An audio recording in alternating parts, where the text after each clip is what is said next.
মাদ্রাসার vice principal, বিশিষ্ট ইসলামী চিন্তাবিদ হযরত মাওলানা ডক্টর খন্দকার মোহাম্মদ মাহবুবুর রহমান সাহেব, আমি তাকে তার মূল্যবান আলোচনা পেশ করার জন্য বিনীত অনুরোধ করছি।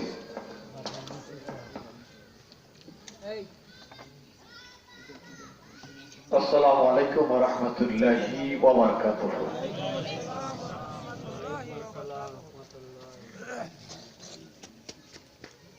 আলহামদুলিল্লাহি ওয়া কাফা ওয়া সালামুন আলা ইবাদিহিল্লাযিনা ইসতাফা ওয়া বা'দ।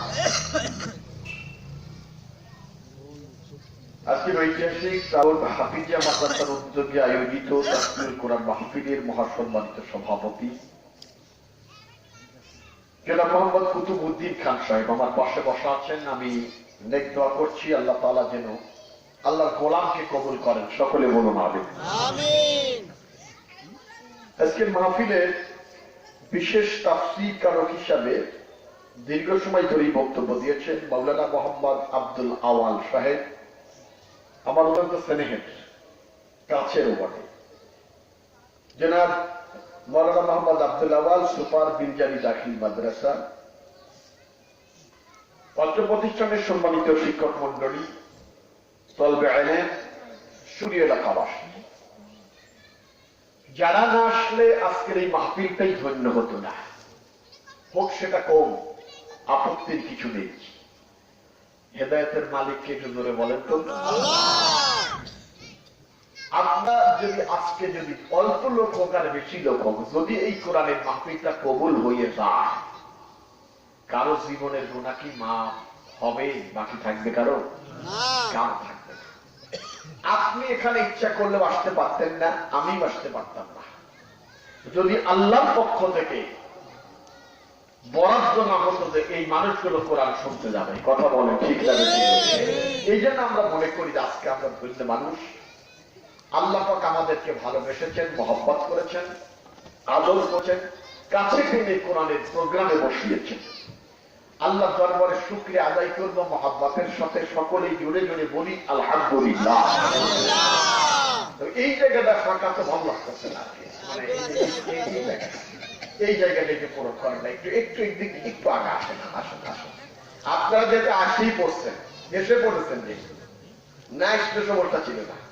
যেহেতু এসে পড়েছি, আমরা শুনবো নিয়ত করেছি, আল্লাহ রহমতে আমার বাবা দিদি তো আমাদের এই জায়গাটা একটু এই গ্যাপটা একটু বন্ধ করে দেন। একটু বন্ধ করে দেন, একটু বন্ধ করে দেন। এখানে তো ঠিক আছে, এখানে আপনারা আছেন, একটা ভাব আছে, পিছন থেকে যারা আছে আমরা মেহরবানি করে বসি। আর মাইকের আওয়াজ যতদূর যাচ্ছে রাস্তাঘাটে আনাচে কানাচে যারা যেখানে ঘুরপাক খাচ্ছেন, আমি অনুরোধ করছি আপনাদেরকে আল্লাহ কোরআনের মাহফিলে আসার জন্য। আল্লাহ তাআলা যেন আমাদের সকলকে কবুল করেন, সকলেই বলি আমিন। আরেকবার বলি, আমরা আল্লাহর শুকরিয়া আদায় করি, সকলেই বলি আলহামদুলিল্লাহ। আল্লাহর শুকরিয়া যদি বান্দা আদায় করে, আল্লাহ কি খুশি হবে না বেজার হবে? আল্লাহর খুশি করার দরকার আছে না নাই? অবশ্যই দরকার আছে। এটা শোনার ভাই, আমি একটা ঘটনা আপনাদেরকে বলি। ঘটনাটা হলো ইমামউদ্দিন ইবনে কাসির রাহমাতুল্লাহ আলাইহি তাফসীরের ইতিহাসের কিতাবে লিখেছেন আল বিদায়া ওয়ান নিহায়া। আপনারা জানেন যে মুসা আলাইহিস সালাতু ওয়াস সালাম আল্লাহর সাথে কথা বলতেন ঘন ঘন। তো মুসা আলাইহিস সালাম একদিন রাস্তা দিয়ে যাচ্ছে, তখন একজন মানুষ যার হাতও নাই পা নাই, হাতও নাই পাও নাই, মানে দুই হাত নাই দুই পা নাই, এই মানুষটা কি সুখী মানুষ না দুঃখী মানুষ? দুঃখী মানুষ না, প্রচন্ড দুঃখী মানুষ। এই মানুষটা মুসা আলাইহিস সালাতু ওয়াস সালামকে দেখে বলতেছে, আল্লাহর নবী, আপনি তো আল্লাহর সাথে দেখা করতে যাচ্ছেন, তা আমি শুনেছি আল্লাহ নাকি কোন জিনিসই অনর্থক সৃষ্টি করে নাই, তা আমার মতো এই হাত নাই পা নাই এই মানুষটারে বানানোর কি দরকার? আমি পরের নির্ভরশীলতা ছাড়া চলতে পারি না। আপনি একটু আল্লাহর কাছে জিজ্ঞাসা করবেন, আল্লাহ আমারে খামাখা কি জন্য তৈরি করছে, না বানালেও পারত। তো মুসা আলাইহিস সালাম চিন্তা করতে, ঠিক আছে যাই। সব কথা শেষ কথায় বলতেছে, আল্লাহ এক বিকলাঙ্গ মানুষ আমাদের জিজ্ঞাসা করলো যে তারা কেন তৈরি করছো তুমি? ওর হাত পা নাই, চলতে পারে না, ফিরতে পারে না, আল্লাহ তুমি বলো আমারে। আল্লাহ বললেন, মুসা রে, যাবার সময় ওই লোকটাকে বলে দিও আমি ওই লোকটা তৈরি করছি এই কারণে ওই লোকটাকে আমি জাহান্নামের লাকড়ি বানাবো, খড়ি বানাবো। ওই লোকটাকে যে জাহান্নামের খড়ি বানাবো। খড়ি বানাবো। তিনি কি সুখ সম্পদ না দুঃখের সম্পদ? দুঃখের সম্পদ। কষ্টের সম্পদ না, যে জাহান্নামের খড়ি বানাবো। মুসা আলাইহিস সালাম চিন্তা করছে, আল্লাহ এই খবর যদি আমি তার দেই, হাত থাকলে তো ঘুষি মারতই, পা থাকলে দুই চার লাফি মারা অ্যাটেম্প দিত, মারু পালু গান না করো। আর কিছু না বলে লোকটা তো জবান খুলে আছে, মুখ দিয়ে একটু বকাঝকা করবে তাতে কোনো। এখন বলতেছে নবী, লোকটা যখন জিজ্ঞাসা করছে যাওয়ার সময় কিন্তু অবশ্যই একটু বলে দিও যে লোকটাকে আমি সত্যি জাহান্নামের খড়ি বানাবো। যাচ্ছে মুসা আলাইহিস সালামের কাছে ওই লোকটাই জিজ্ঞেস করতেছে, আপনার লোকায় লোকায় যান কেন? আমার খবরটা দেবেন না? আমার খবরটা আপনি বলবেন না? আপনি চলে গেলেই হলো, আমার খবরটাকে আমার একটু বলে যান। তখন বলে, তোর তো আনন্দের কোনো খবর নাই, তোর জন্য তো খুব দুঃখের সংবাদ। বলে, কিসের দুঃখের সংবাদ? বলে, তুমি হবে জাহান্নামের লাকড়ি, জাহান্নামের খড়ি। তা বলে, আমি এই লোকটার যখন এই কথা বললাম, বলার পরে দেখি যে এই লোকটা ঘন ঘন জবান দিয়ে আমার উপর লাগাতে দূরের কথা আল্লাহর প্রশংসা আরম্ভ করে দিয়েছে।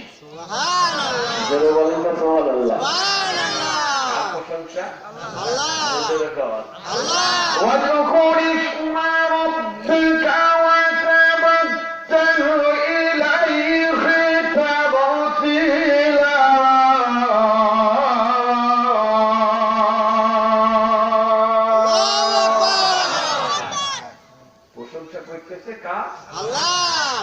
জিজ্ঞেস করতেছে, হে তোর এত দুঃখের কথা আপনি প্রশংসা করছিস কারণটা কি? এবার এই বিকলাঙ্গ মানুষটা আল্লাহর নবী হযরত মুসাকে দেখে বলে, মুসা রে, ভালো করে শোনো, ভালো করে শোনো। এতদিন আমি জানতাম আমার অবস্থা, আমি মনে হয় কারো কোনো কাজে আসবো না, আমার দ্বারা মনে হয় কারো কোনো উপকার হবে না, কিন্তু এখন যখন আমি বুঝে ফেললাম কিছু না হোক আল্লাহর আমি একটু কাজে লাগবো, হোক সে জাহান্নামের খড়ি বা লাকড়ি, আল্লাহর কাজে লাগবো বিধায় আমি আল্লাহর প্রশংসা অনবরত আরম্ভ করে দিলাম।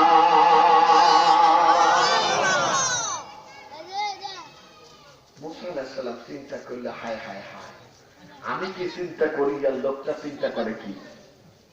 বলে, ঠিক আছে বাবা, তোর প্রশংসা তুই কর, আমার মতো আমি চাই। মুসা আলাইহিস সালাম বলছেন, আমি রওনা দিচ্ছি। এমন সময় দেখে জিবরাইল আমিন হাজির। জোরে বলুন সুবহানাল্লাহ। জিবরাইল আমিন দেখে বলে, আল্লাহর নবী মুসা কালিমুল্লাহ, ওই বিকলাঙ্গ মানুষটাকে শোনাইয়া দাও আর বলে দাও, বিকলাঙ্গ মানুষটাকে তুমি জানাইয়া দাও, যেই মানুষটাকে আমি জাহান্নামের খড়ি বানাতে চেয়েছিলাম, জাহান্নামের লাকড়ি আমি বানাতে চেয়েছিলাম, ওই মানুষটাকে সুসংবাদ দিয়ে দাও, আমি আল্লাহ ওকে জাহান্নামের খড়ি না বানিয়ে আমি আল্লাহ ওর জন্য জান্নাত নসিব করে দিলাম।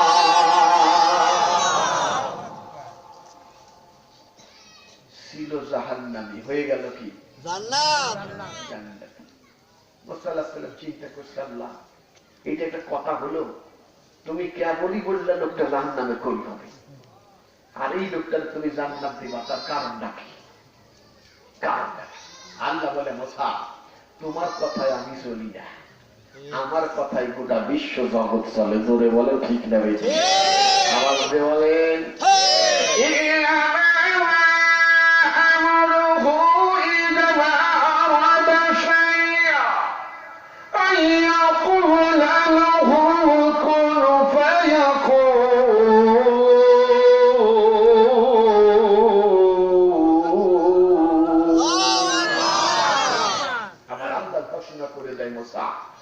কাকে জান্নাতে দেব, কাকে জাহান্নামে দেব, কখন দেব, কখন বাদ করব, আমি বলি মাত্র বলো হও, সেটা আর দেখ হয় না, সাথে সাথে সেটা বাস্তবায়ন হয়ে যায়। জোরে বলুন সুবহানাল্লাহ।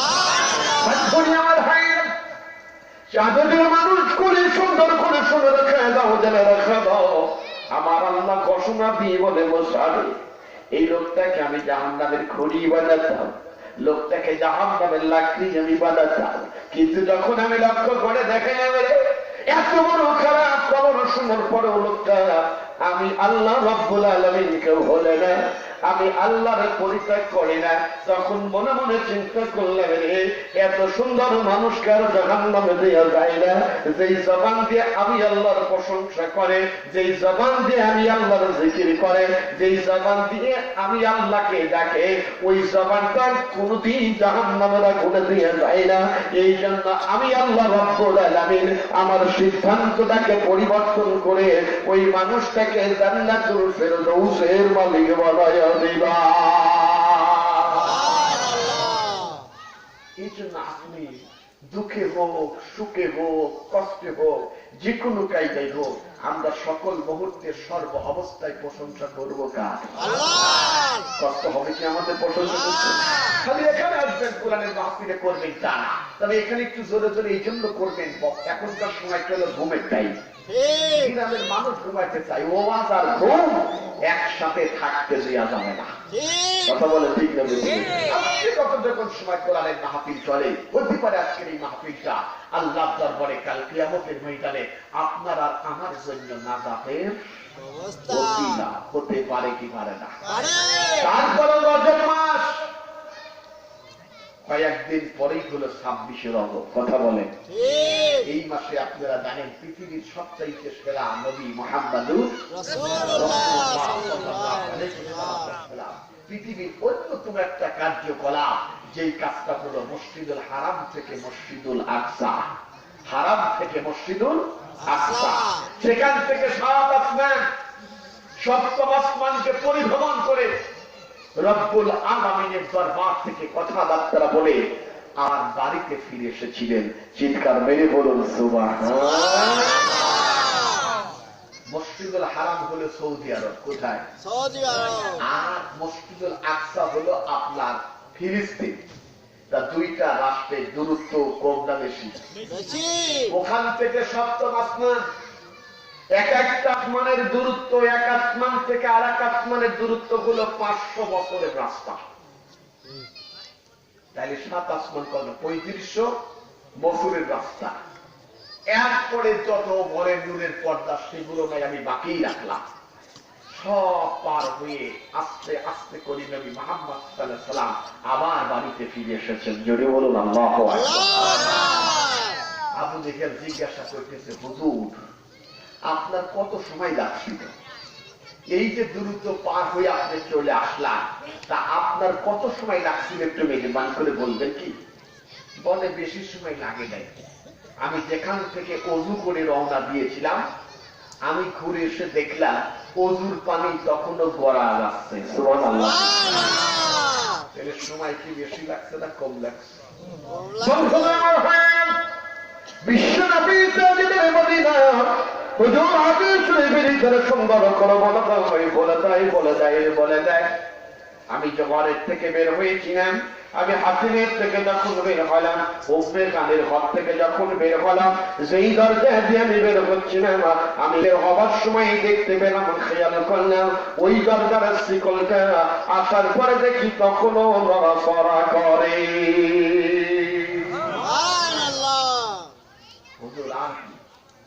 বলছে দেখো আমি সেই বিছানায় ঘুমাই এসেছিলাম, শুয়েছিলাম, আমি আসার পরে দেখি সেই বিছানা তখনও গরমই আছে।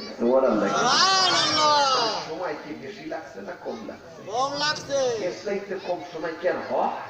মানে ঘটনাগুলো আশ্চর্য না অত্যাশ্চর্য, মানে এত বিরকম ঘটনা যে অল্প সময়ের ভিতরে ভ্রমণ করে দিয়ে আসছেন আল্লাহ। এই ঘটনা বলার আগেই আল্লাহ তাআলা নিজেই সুবহানাল্লাহ বলতেছেন। সুবহানাল্লাহ। কে বলতেছেন? আল্লাহ। সুবহানাল্লাযী আসরা বি'আবদিহি লাইলাম মিনাল মাসজিদিল হারামি ইলাল মাসজিদিল আকসা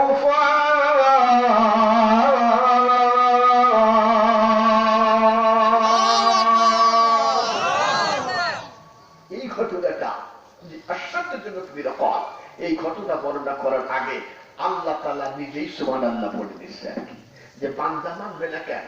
আপনি চিন্তা করেন, হারে আবু জেহেলটা কত খারাপ মানে নাই, নবীর কথা শুনি নাই, কিন্তু আপনারা হলেও মানতেন না। ঠিক আমি চ্যালেঞ্জ দিলাম, আপনারা হলেও মানতেন না। কি কথা বলে নাকি 3500 বছরের রাস্তা চলে আসছে, মসজিদের হারাম আসতে আমরা কত দেখেছি, আর পানি গড়ে চলে যাচ্ছে, এই অল্প সময় কি করে সম্ভব? আমরা হলেও মানতাম না। কিন্তু আবু বকর মার্কা মানুষরা অস্বীকার করে নাই। ওনারা বলেছেন, নবী যদি বলে থাকেন, নবীর কথার চাইতে সত্য কথা আর হতে পারে না।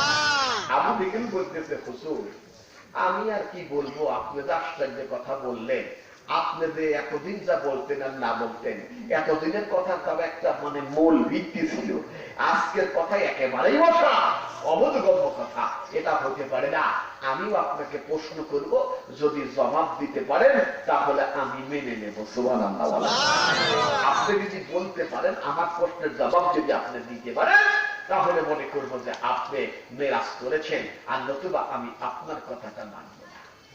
বন্ধুগণ আমার ভাইয়ের, হাদিস শরীফের ভিতরে বিশ্বনবী তাজদারে মদিনা মুহাম্মদুর রাসূলুল্লাহ সাল্লাল্লাহু আলাইহি ওয়াসাল্লাম বলে দেয়, আনাস ইবনে মালিক রাদিয়াল্লাহু তাআলা আনহু قال قال رسول الله صلى الله عليه وسلم لما كذبني قريش فقمت في الحجر فجللته في بيت المقدس فطفقت على آياته ولا أنظر إليه। নবী আমার বলেন, আবু জেহেল আমাকে দেখে নিল, আমাকে দেখে নিয়ে বলতেছে, বন্ধুরে আমি তোমাকে কয়েকটা প্রশ্ন করব, যদি তুমি জবাব দিতে পারো আমি রাল মেনে নেব, আর যদি তুমি জবাব দিতে না পারো, তোমার মেরাজ, তোমার ঊর্ধ্বগমন আল্লাহর সাথে দিদার, এটা আমি মেনে নেব না। এমনকি কোন মানুষ, কোন মুসলমানও মেনে নেবে না। জোরে জোরে বলুন নাউযুবিল্লাহ। রাসূল বলেন, আবু জেহেল প্রশ্ন আরম্ভ করে দাও। আল্লাহ নবী চিন্তা করতে হয়তো এমন কিছু প্রশ্ন করবেন যে প্রশ্নগুলো হয়তো খুব সহজ হবে আর কি। রাসূলকে বলতেছেন, আল্লাহ নবী আপনি যে মসজিদুল হারাম থেকে আপনি যে মসজিদুল আকসাতে গেলেন, তা আপনার মসজিদুল আকসাতে যাওয়ার পর আপনি কি করেছেন? রাসূল বলেছেন, আমি সেখানে নামাজ পড়িয়েছি 2 রাকাত। সুবহানাল্লাহ। রাসূল বলেন যে আমি সেখানে যাওয়ার পরে দেখলাম 1,24,000 মুসল্লি ওই রাতের বেলায় মসজিদে জমায়েত হয়েছে। আল্লাহু আকবার বলেন। 1,24,000। দেখে সবার চেহারা একই মতন, সবার পোশাক আদি সব একই রকম। জিবরাইলকে বলে, ভাই জিবরিল, এত রাতের বেলা এরা কারা? আমার খুব হাওড়ায় বেঁধে যায়, এত রাতের বেলা এই মসজিদে এত মানুষ কেন এসেছে একটু বলো। তখন বলে, হুজুর এরা যেমন তেমন মানুষ না, ওই সবচেয়ে লম্বা যেটা না, ওইটা হলো হযরত আদম আলাইহিস সালাম। সুবহানাল্লাহ। আর এই যে একদম দেখতেছেন না হুজুর, এই যে শেষে ইনি হলো হযরত ঈসা আলাইহিস সালাম। সুবহানাল্লাহ। আর মাঝখানে যতগুলো দেখছেন না, এ সবাই হলো নবী ও রাসূল। সুবহানাল্লাহ। আমাকে কি করতে হবে বলো? বলে, আপনারা কি করতে হবে? এখানে নামাজ পড়াতে হবে। জোরে বলি আল্লাহু আকবার। হায় হায় হায় হায় হায়, এত বড় মুসল্লি, এদের নিয়ে কান্নে নামাজ পড়াবো, কি দিয়ে কি করবো, এ তো বড় টেনশনের কথা। তা আমি সেখানে 2 রাকাত নামাজ পড়লাম, নামাজ পড়িয়ে চলে এসেছি আসমান ভ্রমণ করে। আবু জেহেল এবারে বলছে, হুজুর আমি ওই নামাজ নিয়েই প্রশ্ন করবো। সুবহানাল্লাহ করে বলে, নামাজ নিয়ে প্রশ্ন, নফলের কারণে নামাজ পড়া ধরে বেড়েছে, আর নামাজ নিয়ে আপনি প্রশ্ন করবেন, তা কি প্রশ্ন করবেন? বলে, হুজুর নামাজ যেখানে পড়ছেন সেই মসজিদুল আকসাবই আপনার প্রশ্ন। বলে, কি প্রশ্ন? বলে, হুজুর আপনি তো এখানে নামাজ পড়ছেন। বলে, হ্যাঁ নামাজ পড়েছি। তা আপনাকে বলতে হবে মসজিদুল আকসার কয়টা দরজা, কয়টা জানালা, কয়টা সিঁড়ি, কয়টা লাইট, কয়টা সুইচ। জোরে জোরে আলহামদুলিল্লাহ। এই প্রশ্ন কি সহজ না কঠিন? আপনারা কি বলেন? কেউ যে আপনারা কথা মসজিদে নামাজ পড়েন, আপনি দেখেন মাথায় বুদ্ধিটা দেখছেন, কি বুদ্ধি, সিরিয়াস এত বুদ্ধি। বলতে তো হুজুর আমার অত বেশি প্রশ্ন করার দরকার নাই, আপনারে করবো না, ডিস্টার্ব করবো না। আপনি মসজিদের আকসা নিয়ে প্রশ্ন করবো, দরজা কয়টা, জানালা কয়টা, সিঁড়ি কয়টা, লাইট কয়টা, আনুষঙ্গিক জিনিস কই, এইগুলো যদি বলতে পারেন, তারপরে কালকে সকালে রওনা দেব। যে কয়দিন লাগে ঘুরে আসবো, যদি দেখি চোখে চোখে চোখ মিলে যায়, মনে করবো আপনার মিরাজ সত্যি। জোরে বলুন সুবহানাল্লাহ। বেরেন দেখছেন একবার বেরেন দেখছেন, কি পরিমাণ বেরেন। রাসূল বলেন, হায় হায় হায় হায়, এত সময় যাই ভাবছিলাম, এখন চিন্তায় পড়ে গেলাম। কঠিন প্রশ্ন যদি হয়, চিন্তায় পড়বে কি পড়বে না? আবু হানিফার নাম শুনছেন না? ইমামে আজম আবু হানিফা বড় বুজুর্গ মানুষ ছিল, ইমামদের একজন। আবু হানিফার বয়স তখন 11 বছর 6 মাস। 11 বছর 6 মাস। 11 বছর 6 মাসের ছেলেটা উস্তাদের কাছে পড়তে আসছে। উস্তাদ ওইখানে, উস্তাদ ওই জায়গাতে। এখন 60 জন নাম করা কাফের, কতজন? 60 জন। 60 জন নাম করা কাফের ওইখানে আসছে। আসার পরে বলতেছে, ওই উস্তাদকে বলতেছে, উস্তাদ কিছু যদি মনে না করেন উস্তাদ, আপনাকে আমরা কয়েকটা প্রশ্ন করব, যদি আপনি জবাব দিতে পারেন আমরা 60 জন একসাথে কলেমা পড়ে মুসলমান হব। উস্তাদের চাইতে আবু হানিফার বয়স 11 বছর 6 মাস। সে খুব আনন্দ পাচ্ছে, এই মস্তানগুলি যদি কলেমা পড়ে তাইলে তো ইসলামের দাওয়াত দেওয়ার জন্য আর বেশি কষ্ট হবে না। তাহলে তো ইসলাম, আজকে ইসলামের দিকে মানুষ ঝুঁকছে। সুবহানাল্লাহ। বেশি বেশি করে আজকে মানুষ কোরআনের পথ ধরছে। বিশেষ করে করোনা ভাইরাসের পরে লক্ষ্য করে দেখা গেছে, করোনা ভাইরাসের পরে মানুষ ইসলাম সম্পর্কে, আল্লাহ সম্পর্কে মানুষের ধারণাটা একটু বেশি গাঢ় হয়েছে। কথা বলে ঠিক না? আজকে ওয়েস্টার্ন কালচার বলছে, www.muslim.com বলছে, আমরা লক্ষ্য করে দেখেছি আপনার নিচের দখলি করেন men and women in best Islam on Afteraba, there are considered Zubad Batalna and Muhammad Sallallahu is the messenger of Allah and the next century European culture in the century of Islam. ওনারা বললেন মানুষকে হবে কলিমা পড়ে মুসলমান হচ্ছে, মানুষকে বলে দিন ইসলামের পথ ধরেছে, মানুষকে বলে কোরআন সুন্নাহর পথ ধরেছে। তাতে আমাদের পরবর্তীগামী শতাব্দীতে ইউরোপিয়ান কালচারে সমস্ত মানুষগুলি কলিমা পড়ে মুসলমান হয়ে যাবে। লক্ষণ ভালো না খারাপ? ভালো। লক্ষণ ভালো। গত কয়েক সপ্তাহ আগে দেখলাম চীনের প্রেসিডেন্ট ঢুকছে হলো মুসলমানের মসজিদে। সুবহানাল্লাহ। তারপরে বলতেছে, মুসলমান আমরা তোমাদের মসজিদে আসলাম। বলে কি জন্য আসলাম? এই মসজিদে আবার তোমাদের কারণ কি? বলে আসলাম এই কারণে, আমাদের কায়দায় তো আমরা বহুত দোয়া খেয়ে করলাম, এবার তোমাদের কায়দায় রবের ডাক আরম্ভ করে দাও। এখন বলছে সব ঠিক আছে মানলাম, তা আমাদের কাছে কেন আসবে? বলে না, এত করোনা ভাইরাস টাইরাস এদিক সেদিক আমাদের হইলো, তা তোমরা মুসলমান কেউ মারা যাচ্ছ না কেন? এই নিয়ে আমরা টেনশনে আছি। আমরা কি টেনশনে আছি যে তোমরা মুসলমান আসলে দেখেন ওই দেশে মুসলমান খুব একটা আক্রান্ত হয়নি। আক্রান্ত মুসলমান হতে পারে, কোনো সন্দেহ নাই, আর কি হতেই পারে। আর তোমাদের তো একটা সুযোগ ছিল, আমাদের দেশের কত মানুষ এই দেশ থেকে পালাইয়া অন্য দেশে চলে গেছে, তা তোমরা তো এই সুযোগে পালাইয়া তোমরা যাই ভাইদের কাছে চলে যেতে পারতা। মুসলমান জবাব দিতেছে, জনাব আমরা যে পালাই যা তার আমাদের নিষেধ করেছেন স্বয়ং আমাদের আল্লাহ। বলেন দেখো পালায়া যে করোনা ভাইরাসের থেকে বাঁচা যাবে তারও ঠিক নাই, কারণ মৃত্যুর মালিক কিনা? আয়াত দেয়ার মালিক কিনা? দেয়ার মালিক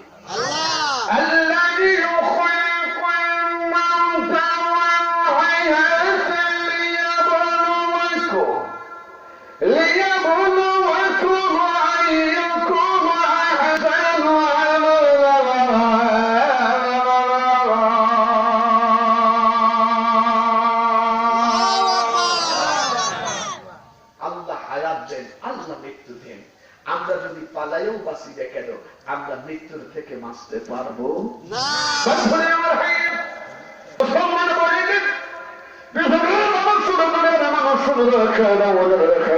এবার মুসলমান সুন্দর করে করে বলে দেয়, আল্লাহ রাসূল হাদিস শরীফের ভিতরে বলে দেয়, কোন দেশে যদি মহামারী আরম্ভ হয়ে যায়, করোনা ভাইরাসের মতো ভাইরাস যদি আরম্ভ হয়ে যায়, দলে দলে মানুষ যদি মারা শুরু হয়ে যায়, শেখাবে তোমরা যারা মুসলমান আছো খবরদার ওই দেশের থেকে তোমরা অন্য দেশে তোমরা যাবে না।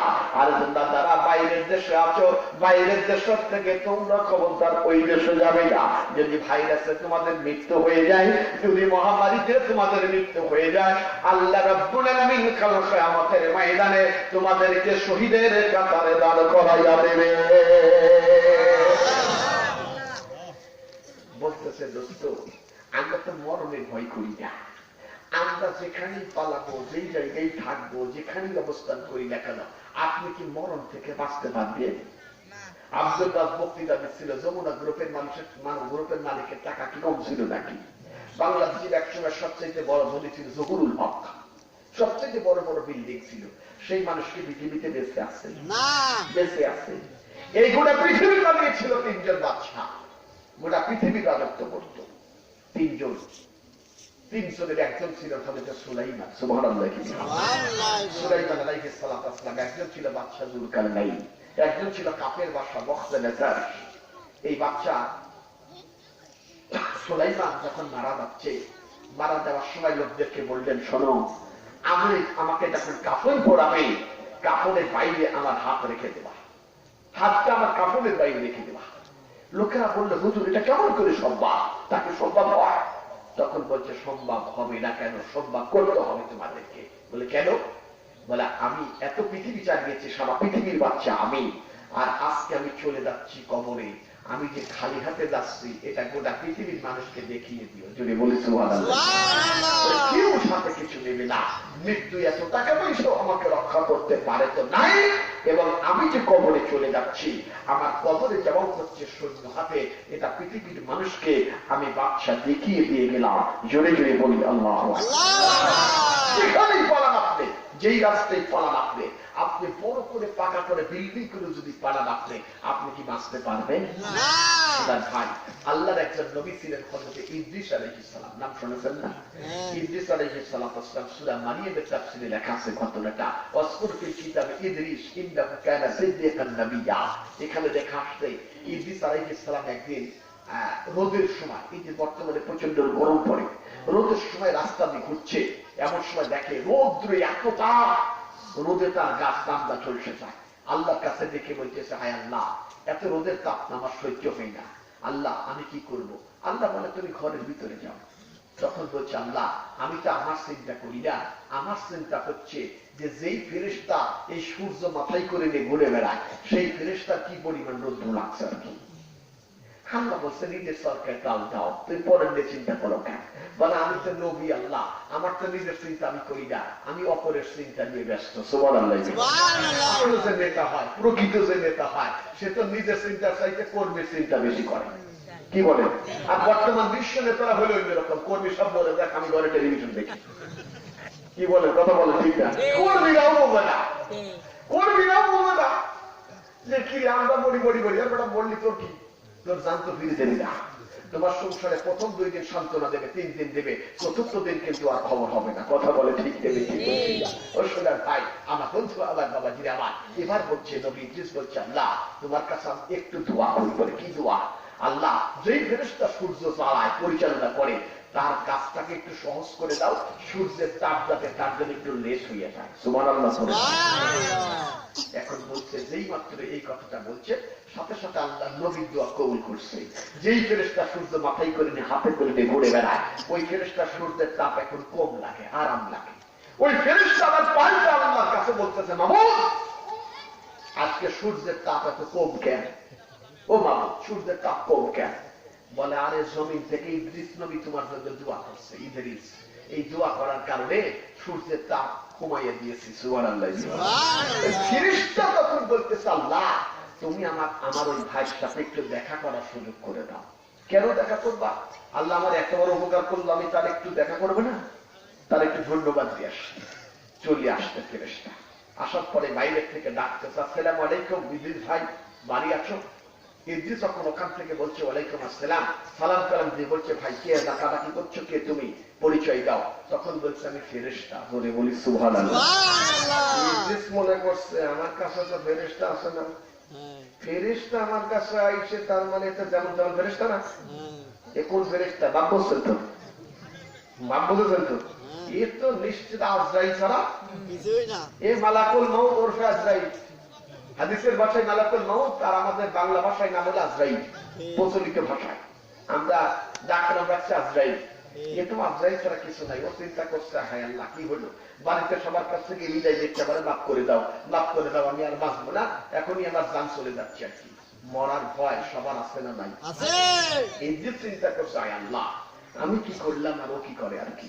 ওই ডাকতে বলে, দোস্ত আমি সে ফেরেশতা না, আমি সেই জিনিস না, অত মরণ ভয় করো না, আমার কাছে আয়, আমি সূর্য পরিচালনাকারী ফেরেশতা। আচ্ছা ঠিক আছে, যাক আল্লাহ শুকরিয়া, আপাতত তো বাসা গেল আর কি। যাওয়ার পরে বলছে, দোস্ত তুমি কেন এসেছো এখানে, কেন এসেছো? বলে, দোস্ত আমার জন্য দোয়া করছো তো, এই জন্য তোমার ধন্যবাদ দিতে আসছে। তুমি বলো আমার কাছে কি চাও? ফেরেশতা বলতেছে কি চাই? ইদ্রিস নবী বলতেছে, আমার আর চাওয়ার তেমন কিছু নাই। আমার চাওয়ার একটা হলো, আমার বহুদিনের ইচ্ছা আমি কোন ফেরেশতার বাড়িতে বেড়াতে যাব। তা আমার তোমার বাড়িতে একটু বেড়াতে নিয়ে চলো, কোথায় থাকো সেখানে যাইবো। সুবহানাল্লাহ। আমার তো তেমন ঘর বাড়ি নাই, আমি তো সেই সূর্য উদয় যাই না। বল আমাকে সেখানেই নিয়ে চলো, আমি সেখানে একটু বেড়াতে যাবো আর কি, যদি নিয়ে চলো আমি খুব খুশি। বলো আমার হাতে চলো, জানানোর পরে ভোট করো। জানানোর পরে ভোট করে আস্তে করে নিয়ে রওনা দিয়ে ওখানে চলে গেছে। যাওয়ার পরে দুইজনের এবার আলাপ হচ্ছে। ইদ্রিস নবী আর ওই ফেরেশতা আলাপ হচ্ছে। ফেরেশতা আলাপ করার পরে ইদ্রিস নবী বলতেছে, দোস্ত তোমার বাড়িতে আসলাম, তা তুমি তো দেখছি ফেরেশতারা তো খাই নাই না, খাওয়া দাওয়ার কোনো টেনশন নাই। তা দোস্ত তোমার বাড়িতে আসলাম, খাওয়া দাওয়ার টেনশন আমি করি না, আমি খেয়ে দিয়ে আসছি, আর কখন থাকবো চলেও যাবো গেয়েও নাই। তা দোস্ত একটু গোপনে দুজন একটু পরামর্শ করি। বলে, গোপন আর কি, প্রকাশটাই করো, শুধু আমরাই দুইজন, এখানে কারো আসার সুযোগ নাই। তা বলে, আচ্ছা দোস্ত তোমার সাথে আমার একটু পরামর্শ হলো, দোস্ত আজরাইলের সাথে তোমার সম্পর্ক কেমন? আল্লাহু আকবার। আজরাইলের সাথে তোমার সম্পর্কটা কেমন যদি একটু বলো, আমি খুব খুশি হইতাম। বন্ধুগণ আমার হয়, এবার ফেরেশতা ইদ্রিস নবীকে দেখে বলে, বন্ধুরে শোনো, দোস্ত শোনো, রেখে দাও, আমরা ফেরেশতা এক জাত, আমরা ভাই ভাই এক জাতের ফেরেশতা, আমরা একজন আরেকজনের সাথে আমরা দেখা করি, কিন্তু ওই মালাকুল মউত আজরাইল এমন একজন ফেরেশতা, এমন একজন ফেরেশতা যার সাথে ভুল করে কোনোদিন কেউ দেখা করতে যায় না। বলে, দোস্ত আমার জন্য একটু যাও, তুমি না আমার শুকরিয়া আদায় করো, আমার জন্য একটু যাও। বল, আচ্ছা ঠিক আছে তোমার জন্য নেই যাবো, কিন্তু কি বলবো সেখানে কি? সেখানে গিয়ে বলবা কি, আমার যাতে মরণ না হয়। সুবহানাল্লাহ। মরণ না, কষ্ট পাচ্ছেন নাকি আপনার? অল্প মানুষ হচ্ছে না, আস্তে আস্তে করে একটু বলি যতটুকু বলা যায়। আমি মানে বিক্ষিপ্ত আলোচনা না, আমি একটু দেখে বুঝছি কিছু বলতে পারি কিনা। তখন বলছে যে আমার যাতে মরণ না হয়, মেহেরবানি করে একটু দেখো, একটু তার কাছে একটু আবদার করে দেখো, আমার যাতে মরণ না হয় এই ব্যবস্থা করানো চাই কিনা। এ বলে, দোস্ত আমি যাই না, ভয় ভয় করে। ওই ফেরেশতা যে ভীতিকর ফেরেশতা, খালি ওর অভ্যাসে মানুষ মারা, ওর সামনে যে তার অভ্যাস মানুষ মারা, তার সামনে দিয়ে কেউ যায়? যে ঘোড়া লাফতি দেয় তার পেছন দিয়ে কেউ যায় নাকি? যে গরু ঠুস দেয় তার সামনে দিয়ে কেউ যায় সহজে নাকি? বিপদে না করে কেউ যায় না, গেল লাঠিটা গিলিয়ে যায়, যদি আসা একটা কায়দা করবো আর কি। এখন বলছে, হায় সর্বনাশ, একই অবস্থা হলো আর কি। চিন্তা ভাবনা করে বলে, আচ্ছা গেলাম। যাওয়ার পরে যায় গেছে, মালাকুল মউত দেখে বলতেছে, দোস্ত তুমি আবার কে?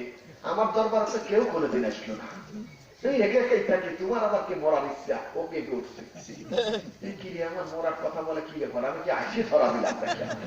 তখন বলছে, দোস্ত না না না না, তোমার মরার ডেট হয় নাই, তুমি একটু আসোই দিকে।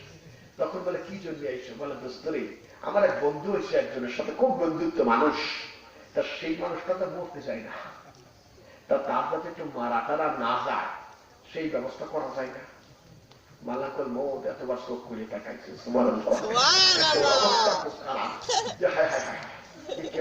আমি তোমার একটু জানতে এসছি, মারা যায় কিনা, মানে তার মৃত্যুটা বাতিল করা যায় কিনা, রায়টা একটু মেহেরবানি করে আমাদের বললে আমি একটু খুশি হইতাম। চাদর বাসু মনে করে শুনে রেখে দেন, রেখায় দেন। দেখে বলে, বন্ধুরে দোস্ত শুনে রেখে দাও, এমন একটা বিষয় নিয়ে তুমি আমার কাছে এসেছ, এমন একটা আবদার তুমি আমার কাছে নিয়ে এসেছ, এমন একটা বিষয় তুমি আমার কাছে জানতে চেয়েছ, যেই কাজে আমারও কোনো হাত নাই, তোমারও কোনো হাত নাই, যেই কাজে কারো কোনো আপিল চলে না, যেই কাজে কারো কোনো রিভিউ চলে না, এটা হলো মরণ, এটা হলো মৃত্যু, এটা কেউ নিয়ন্ত্রণ করে না। এই কাজে যার হলো সবচেয়ে বড় হক, তিনি আর কেউ নয়, তিনি আর কেউ নয়, তিনি হলেন তোমার আর আমার আল্লাহ।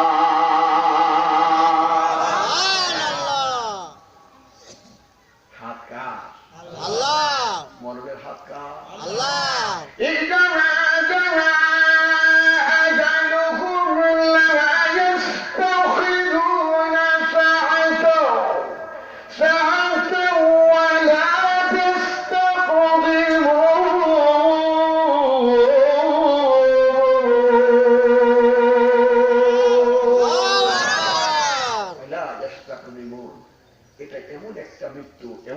সময় এই কাজে তোমারও কোনো হাত নাই, এই কাজে আমারও কোনো হাত নাই। সব নিয়ন্ত্রণ করেন আল্লাহ।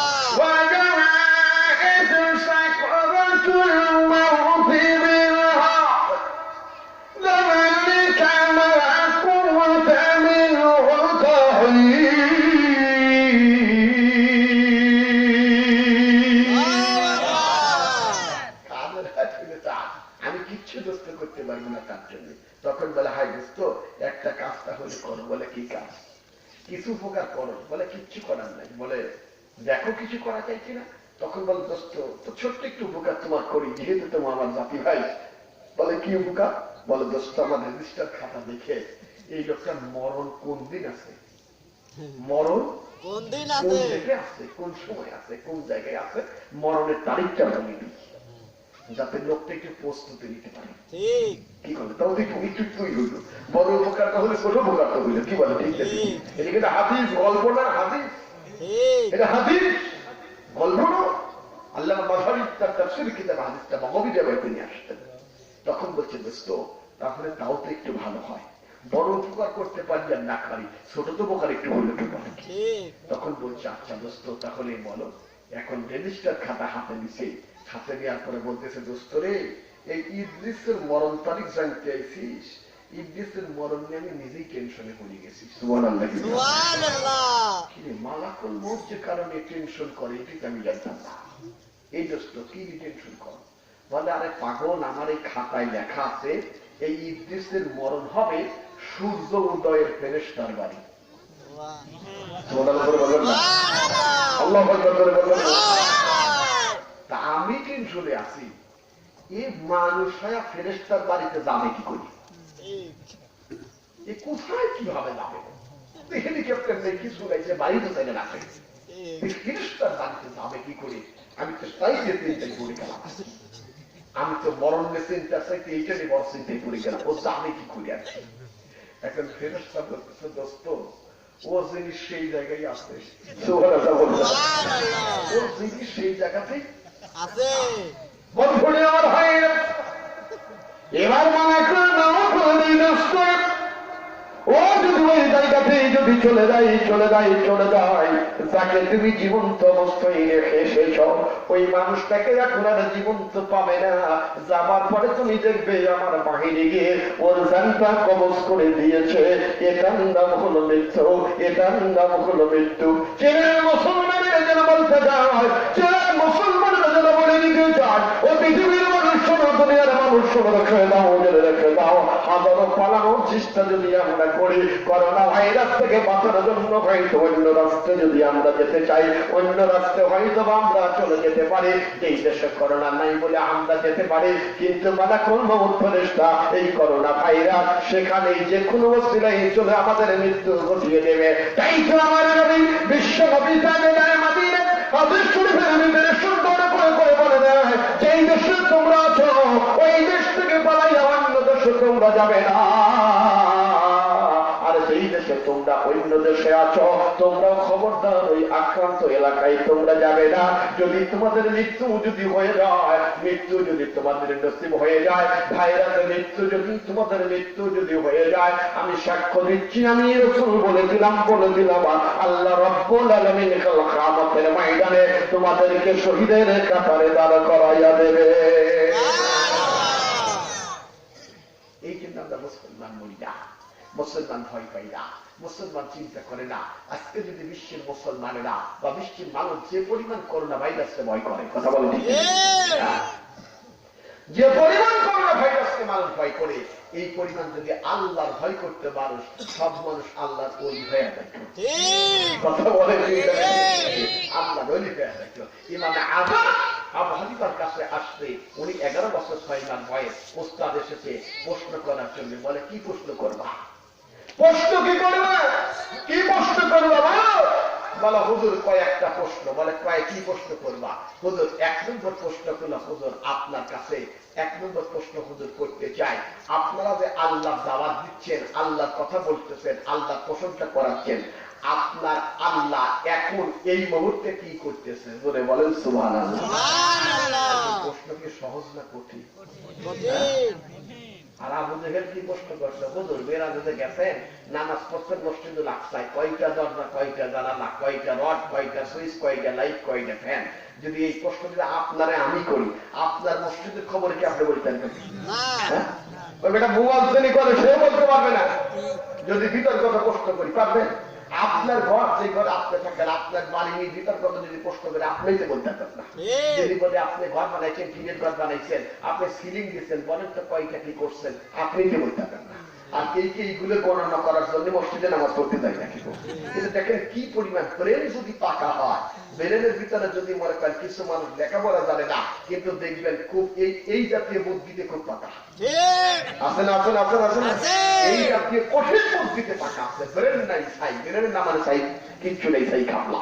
কিন্তু দেখবেন যে এই জাতীয় ব্রেন বুদ্ধিতে কঠিন পাকা পাকা পাকা পাকা, মানে কি করে আর না করে, কি বোঝে আর না বোঝে, একেবারে মানুষ পাকা পেলে আর হয় আছে।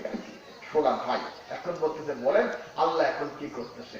ওস্তাদ চিন্তা করছে, হায় হায় হায় হায় হায়, এ আবার কি অবস্থা বলে, আল্লাহ এখন কি করতেছে আর কি বলবো, চুপচাপ। বলে 2 নম্বর প্রশ্ন কি? বলে 2 নম্বর প্রশ্ন বলে, হুজুর আপনার আল্লাহ কোন দিকে মুখ করে বসে আছেন? জোরে বলো সুবহানাল্লাহ। আপনার আল্লাহর মুখ কোন দিক, সেই দিকে আমরা তাকাবো। এখন বলে আর কি প্রশ্ন? বলে হুজুর আল্লাহর আগে কি ছিল, আল্লাহ পূর্বে কি ছিল একটু বলবেন আর কি। বলে আর কি প্রশ্ন? বলে হুজুর আবু জেহেল তো প্রশ্ন করছিল নবীকে মেরাজ নিয়ে, তা আমারও তো প্রশ্ন, আপনার নবীরা কি আল্লাহর সাথে দেখা করতে গেছে মিরাজের রাতে? তা আল্লাহর কাছে যখন ঢুকছিল, তার কোন রাস্তা দিয়ে ঢুকছিল, সেই রাস্তাটা দেখায় যায়। সুবহানাল্লাহ বলেন। কঠিন কঠিন কয়েকখান প্রশ্ন করছে। ওস্তাদ চিন্তা করতে, মাহবুব রে আমি মনে করেছি কোন হাদিসে প্রশ্ন করিবে, জবাব দিয়ে দেবো, কোনো ঝামেলা থাকবে না, কিচ্ছু থাকবে না। আর এরা কায়দার প্রশ্ন শুরু করলো, এ তো কায়দা করে জবাব দেওয়া খুব কঠিন। 11 বছর 6 মাসের ছেলেটা লাফাচ্ছে, লাফা লাফা বলছে হুজুর টেনশন নেই, প্রশ্নের জবাব আপনি যদি না দেন, না দিলেন আমি দেবো না। জোরে বলুন সুবহানাল্লাহ। ওস্তাদ চুপচাপ কি, এ ছেলে বলে কি রে, এ ছেলে বলে কি, বয়স 11 বছর 6 মাস, তোর কেউ যে প্রশ্নের জবাব আমি দিতে পারছি না আর তুই জবাব দিবি, এই বাজান জবাব কি হবে আমার কানে কানে বলতো। বলে হুজুর আজকে তো জবাব দেওয়া লাগবে না, ওরা তো 7 দিনের টাইমই দিছে। সুবহানাল্লাহ। এই 7 দিনের ভিতরে আপনার কায়দায় আপনি শেখেন, আর আমার কায়দায় আমি শিখি আপনার দেয়া প্রদত্ত এলেম দিয়ে। হুজুর আমি আগে জবাব দিয়া শুরু করব, যদি আমি মাঠে খেলে জিতে গেলাম তাহলে তো বাপের আর খেলা লাগতেছে না। সাবাল যদি মাঠে খেলে জিতে যায়, বাপ আনন্দ বেশি পাই না কম পায়? আনন্দ পায়। তখন আমি আগে মাঠে খেলবো, আমি যদি জবাব দিয়ে দিই হুজুর তাহলে আপনারা কোনো দরকার নাই। আর আমি যদি জবাব দিতে না পারি, আপনারা আল্লাহর ওলি মানুষ, আপনারা বয়োজ্যেষ্ঠ মুরব্বী মানুষ, আপনারা পারবেন, এতে কোনো সন্দেহ নাই। তা আপনি রেডি হয়ে চলে আসেন, ওস্তাদের অভয় মনে দিই, তারপরে তো ওস্তাদের মনে মনে একটু ভয় আছে, কি বলেন? 60 জন নেতা, 60 জন গভর্নর নেতা এসে সামনে রেখে বসে গেছেন, একেবারে চেয়ার নিয়ে সামনে বসে গেছেন 60 জন, 60 খেলা চেয়ার, 60 জন নেতা বসে গেছেন। আবু হানিফা রাহমাতুল্লাহ আলাইহি এসেছেন, 11 বছরের সওয়াল, ওরা চেয়ার দেখে বলেন দেখেন, যত মনে বেটা তুই মাটিতেই বয়, নিচে নিচেই বয়, তোর তো চেয়ার কিসি, তোর চেয়ার দরকার নাই। আবু হানিফা আসতে 60 জন প্রশ্ন জবাব, প্রশ্ন দেওয়া চলবে, জবাব চলবে। এখন বলতেছে শোনো, তোমাদের প্রশ্ন করো, প্রশ্নের জবাব দেবে হলো আমার এই ছাত্র। জোরে বলেন সুবহানাল্লাহ। ওরা 60 জন চিন্তা করতেছে, বাবা বাবা বাবা, যে সওয়ালের এখনো মনে হয় দুধ খাওয়ার বয়স যায় না, কিছু মানুষ একটুই করে না, এই ছেলেরা প্রশ্ন জবাব দেবে, যে যে কঠিন প্রশ্ন করলাম এই প্রশ্নের জবাব এত সহজ না, হুজুর আপনি একটু ভাইবে চিনতে বলেন। বলে আমি তো আছি। 11 বছর 6 মাসের ছেলে বলতেছে টেনশন করো না কেন, আরে আমি তো তার সন্তান করল ছাত্র, আমি না পারলে হুজুর তো আছেই। জোরে বলুন সুবহানাল্লাহ। আগে প্রশ্ন তোমরা আরম্ভ করো, প্রশ্ন আগে তোমরা শুরু করো, আমি চেষ্টা করে দেখি জবাব দিতে পারি কিনা। আল্লাহু আকবার জোরে বলেন। এখন বলতেছে ঠিক আছে, তাহলে তুমি এইবারে প্রশ্ন করো। বলে আপনার আল্লাহ এখন কি করছে? আবু হানিফা বলছে এই আল্লাহ কি করছে, এই প্রশ্ন জবাব দেওয়ার আগে তোমাদের কাছে একটা প্রশ্ন আমি করি জানার জন্য। সেই প্রশ্নটা হলো, যে প্রশ্ন করে তার দাম বেশি না যে জবাব দেয় তার দাম বেশি? জোরে বলুন সুবহানাল্লাহ। আপনারা কি বলেন, কার দাম বেশি? দে যে দে জবাব দেয় তার দাম বেশি না। হ্যাঁ আবু হানিফা বলতেছে তখন 60 জন বলতেছে যে জবাব দেয় তার দামটাই তো বেশি হয় আর কি। মাধ্যমে আমার হ্যাঁ ইমামে আজম আবু হানিফা রাহমাতুল্লাহ নামাজের সবাই জবাব করে দেয় বন্ধুরে দোস্তরে শুনে রাখে দাও জেনে রাখে দাও তোমরাই নাকি দেখে দেখে বলছো যিনি প্রশ্নের জবাব দেয় তার দাম বেশি, তাহলে আমার দাম যদি বেশি হয়ে থাকে 60 খানা চেয়ারে তোমরা বসে আছো, একখান চেয়ারও আমি পাই নাই, আমার দাম যেহেতু বেশি আমি তোমাদের উস্তাদ, এই উস্তাদ হয়ে তোমাদেরকে অর্ডার করলাম, উস্তাদ হয়ে তোমাদেরকে অর্ডার করলাম, উস্তাদ হয়ে তোমাদেরকে নির্দেশ দিয়ে দিচ্ছি তোমরা 60 জন চেয়ারের থেকে নেমে মাটিতে বসো। 60 জন চেয়ারের থেকে নেমে মাটিতে বসে গেছে। ইমামে আজম আবু হানিফা চেয়ারের মধ্যে বসে গেছে। জোরে জোরে বলেন সুবহানাল্লাহ। রাগ বাড়লো না কমলো? হ্যাঁ? ভালো রাগ বাড়ে না কমে? ভালো ওস্তাদ ভয় পাচ্ছে প্রশ্নের জবাবটা কচু কি দিবে না দিবে, ও যা কাজ করলে আরো মাটিতে বসাই দিল, এমনি ওরা যন্ত্রণায় থাকতে পারি না, আবার এখন যা শুরু করলো তাতে তো আরো বিপদ আমার মানে সব হলো। বাঁচানো তুমি যে ওটা চেয়ারের থেকে নিচে নামাই দিলে এই একটা কাজ করলে তুমি এই কাজটা করা কিন্তু আমার ঠিক হইলো, বলো হুজুর প্রশ্নের জবাব দেবো তো তাই নামিয়ে দিলাম। জোরে বলেন সুবহানাল্লাহ। হুজুর চিন্তা করতেছি যে বলে কি প্রশ্নের জবাব দিলে আবার নিচে নামিয়ে দিল, এটা কেমন হতে পারে? এবার লোকেরা বলি চেয়ারের থেকে নিচে আমরা নামলাম, চেয়ারের থেকে নিচে আমরা বসে গেলে এখন তুমি প্রশ্নের জবাব দাও, প্রশ্নের জবাব দাও, আল্লাহ রাব্বুল আলামিন এখন কি করছে বলে দাও। এখন ইমামে আযম আবু হানিফা রাহমাতুল্লাহ আলাইহি নোমান বিন সাবিত 11 বছর 6 মাসের ছেলেটা এবারে জবাব দিয়ে বলে দেয় বন্ধুরে শোনো দোস্তরে শোনো, আমার আল্লাহ রাব্বুল আলামিন এই মুহূর্তে 60 জন নাম করা কাফেরকে 60 জন নাম করা নাস্তিককে চেয়ারের থেকে নিচে নামাইয়া মাটিতে বসাইয়া দিয়ে আমার মতো ইমামে আযম আবু হানিফাকে চেয়ারের মধ্যে বসাইয়া দিয়েছে। সুবহানাল্লাহ জোরে বলে। প্রশ্নের জবাব ঠিক না ভুল আছে? ওস্তাদ কি খুশি হবে না বেজার হবে? ওস্তাদ সিরিয়াস খুশি হচ্ছে, খুব খুশি হচ্ছে। ও ভাই ছাত্র যদি ভালো ফলাফল করে তাহলে ওস্তাদের দাম বাড়ে না কমে? ওস্তাদ বেশি আনন্দিত হয় না?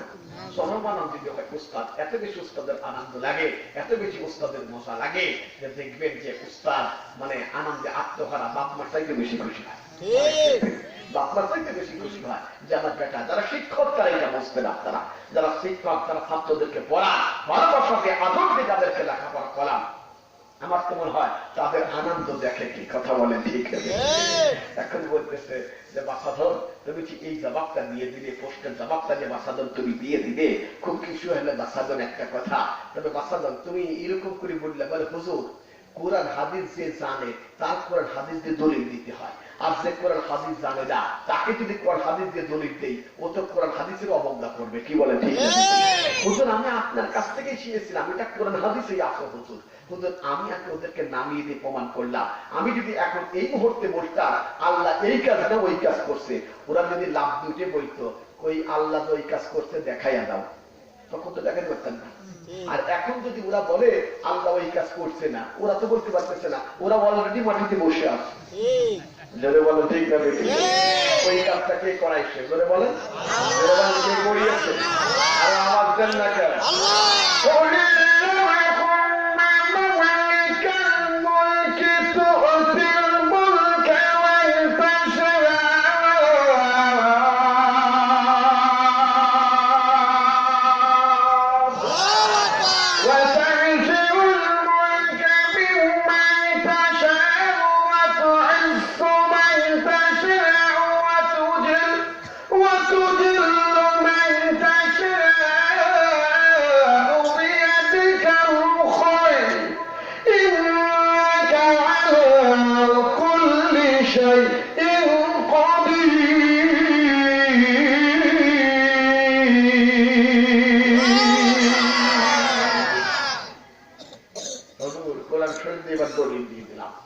খুশি হয়েছে তো?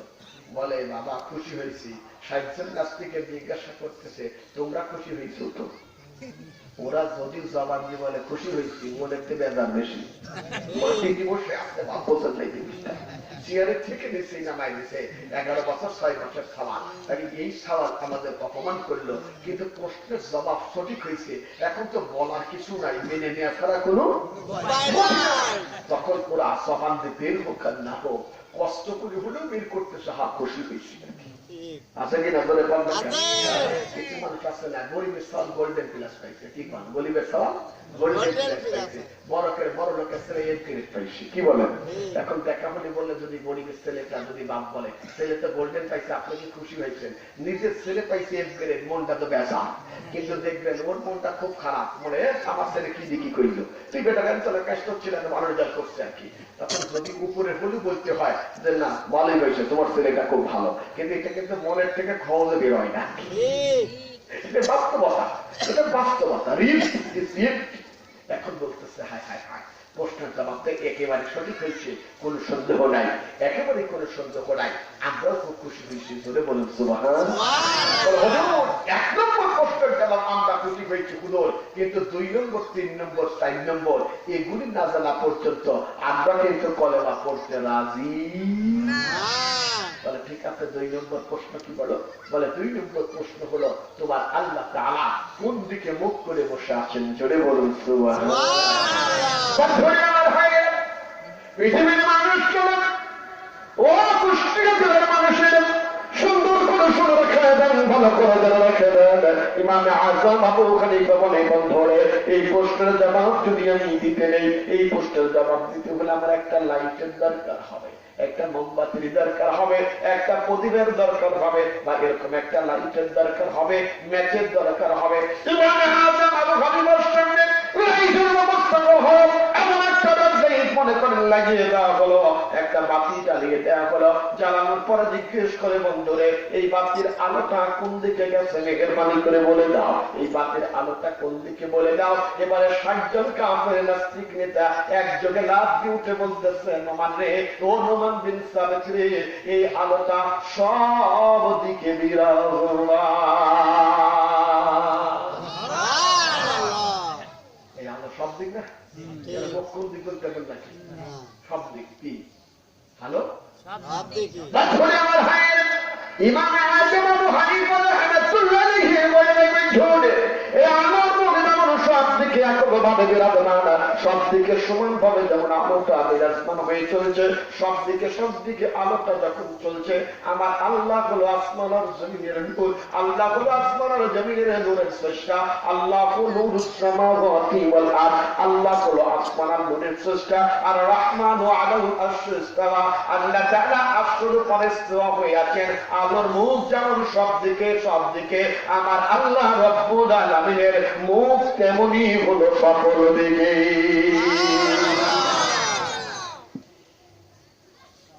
কাফের চিন্তা করছি, হায় হায় হায় হায় হায়, ওস্তাদ তো মাঠে খেলেই না রে, ওস্তাদ খেলেই না, সাওয়ালের কাছেই কুপকার। কথা বলেন ঠিক না বেশি? সাওয়ালের কাছেই কুপকার হয়ে গেল, ওস্তাদ মাঠেই না। সাওয়ালি যদি এরকম খেলতে পারে, তাহলে সাওয়ালের বাপ কেমন খেলোয়াড়? সুবহানাল্লাহ জোরে বলুন। আমি কষ্ট পাচ্ছি না তখন একটু বলি, কি বলবেন? খুব বেশি সময় পাইলেই মনে হয় সামান্য, মানে অল্প সময় গেছে আর কি, খুব বেশি হয়নি, কেবল 10:40 বাজে আর কি আমার মোবাইলটা আর কি। কিছু সময় ধরে আপনারা যা কিছু লোক যে আসছেন, আমি খুশি হয়েছি। সুবহানাল্লাহ। ভাবছিলাম যে আমাদের কোন জায়গায় নিয়ে এসে আসলে, ও জানে আমি কোন কোন মাঠে যাই আর কি, ও তার নিয়ে আসছে। দেখ ও আমার অত্যন্ত স্নেহের মানুষ, তার আপনাদের আমিও বলি যে আসলে এত মানুষের বেশি দরকার নেই, 313 জন মুসলমান হলেই যথেষ্ট। সুবহানাল্লাহ। মুসলমান নিয়ে খেলা ফাইনাল হয়ে গেছে সব যুগেই। সুবহানাল্লাহ। আবু হানিফা রাহমাতুল্লাহ আলাইহি যে কথাটা আমি আপনাদেরকে বলছিলাম, 11 বছর 6 মাস। আর একটা ঘটনা আমার মনে পড়লো, এটাও তাফসীরে কিতাব হাদিসে আসছে, সূরা বাকারাতে, ঘটনাটা সূরা বাকারায় আছে। এখন হলো এরকম যে তালুত আর জালুত নাম শুনছেন মনে হয় আপনারা। তালুত আর জালুত নাম শুনতে পারেন না কি? তালুত হইল মুসলমান, তালুত হইল মুসলমান, আর জালুত হইল কাফের। তালুত হইল পাক্কা মুসলমান, আর জালুত হইল পাক্কা কাফের। জালুতের সৈন্য হলো 1,20,000, 1,20,000, আর তালুতের সৈন্য সংখ্যা হলো মাত্র প্রথমে তার কাছে বায়াত হয়েছে হলো 80,000। কত হাজার? 80,000। এখন তালুতের মন ভালো না। তালুত যে নবীর কাছে বলতেছে হুজুর, এই 80,000 লোক আমার কাছে বায়াত হয়েছে এসে 80,000 যে টাকা লাভ, তার টাকায় দেখছি বেশিরভাগই ডুপ্লিকেট। বেশিরভাগই ডুপ্লিকেট। এই ডুপ্লিকেট লোক দিয়ে যুদ্ধ করা যাবে না। এই ডুপ্লিকেট দিয়ে যুদ্ধ হবে না। আপনি এক কাজ করেন, এই 80,000 থেকে যেইগুলো খাঁটি ইমানদার সেইগুলো একটু নির্বাচন করে দেন। নবী বলছে আল্লাহ রে, এমনি বনি ইসরায়েলের লোকেরা যে বেজালে বেজাল, বনি ইসরায়েলের যুগের ঘটনা খুব তেরা দেখা, খুব তেরা দেখা বনি ইসরায়েল, খুব তেরা, মানে এত তেরা। আল্লাহ বলে আসমানতে খাদ্য দিচ্ছি খা, মান্না সালোয়া খা, সকাল সন্ধ্যায় নামে খা, খবরদার ঘরের ভিতরে জমা করে রাখিস না। কিছু বুদ্ধিজীবী যেই বলতেছে আজকে দিলে যদি কাল না যায় তো কি হবে, আজকে নাই পাইলাম যদি কাল না যায় কালকে না কেটা বলে নবীটা বলতেছে দোহাই লাগে জমা করিস নি, আল্লাহ নিষেধ করছে বন্ধ হয়ে যাবি। কেউ কেউ যারা ভালো তারা জমা করে না, কিন্তু কিছু লোক বলে না না না যতই নবী বলুক আর তাই বলুক, এত মজার খাবার আবার তো ফ্রিজিয়ান করে রাখি, যাতে বেশি দিন করে খাবার দেয় গুদাম করে রাখি আর গুদাম শুরু করছে। আল্লাহ পক্ষ থেকে ঘোষণা হয়েছে নবীকে ওরা আমার সাথে 2 নম্বরই করছে, এই খাদ্য আর আসবে না, খাদ্য আসবে না। আর জমাইছি আমরা, তাহলে সেগুলো কি করবো বলো, সব পৌঁছে গেছে। সুবহানাল্লাহ। এখন বলতে তো তাই ভালো হয়, ওই একই খাদ্য দৈনিক আসে, ও খাতি ভাল লাগে না, ওসব খাতি যদি ভাল লাগে না, একই খাদ্য না চালু আসে, ওই একই খাদ্য আল্লাহ না দিচ্ছে তাই ভালো হয়। একই খাদ্য খাইতে খাইতে দেখবেন মানুষের ভালো খাইতে খাইতে মানে বেশি ভালো লাগে না, কি বলে আমাদের দশা তাই খাইছে, দৈনিক গোষ্ঠ টোষ্ঠ মাছ টাছ খাইতে খাইতে আর ভালো লাগে না। এখন মনে হয় ভাবি কাজি গাইতেই ভালো লাগে অনেক ক্ষেত্রে। হুজুর বলি মনে করবেন না খালি না খায় থাকা লাগবে, কি যে খাই আমরা বোঝেনি না। তোমার লোকের বলবেন না আপনার ভাবে দাওয়াত থেকে আসবেন, আপনাকে আমার খারাপ খাওয়াবেন মোটেও না। কম করে হলেও 5 ওয়াক্ত মসজিদে ইমামতি করে 30 বাড়ি খায়, আছে না? 30 বাড়ি খায়, 30 বাড়ি দেখুন একবার যদি একদিন খাওয়া হয়, কমপক্ষে আপনি যদি তারে মনে করেন খারাপও খাওয়াতে চান, মহা খারাপ খাওয়ালে একটা ডিম জবাই করে খাওয়াবেন, তাই না? কমপক্ষে উল্লেখ, তার মানে তারপরে কিন্তু খারাপ খাওয়াচ্ছেন না। আমি এখানে বলি শোনা, এই মাদ্রাসাগুলো আল্লাহ রহমত বরকত, এখানে যে সন্তানকে যদি আপনি পড়ান, আপনার সন্তান না খায় থাকবে না, আপনার সন্তান সবচাইতে ভালো নিয়ামত খাবে। সুবহানাল্লাহ।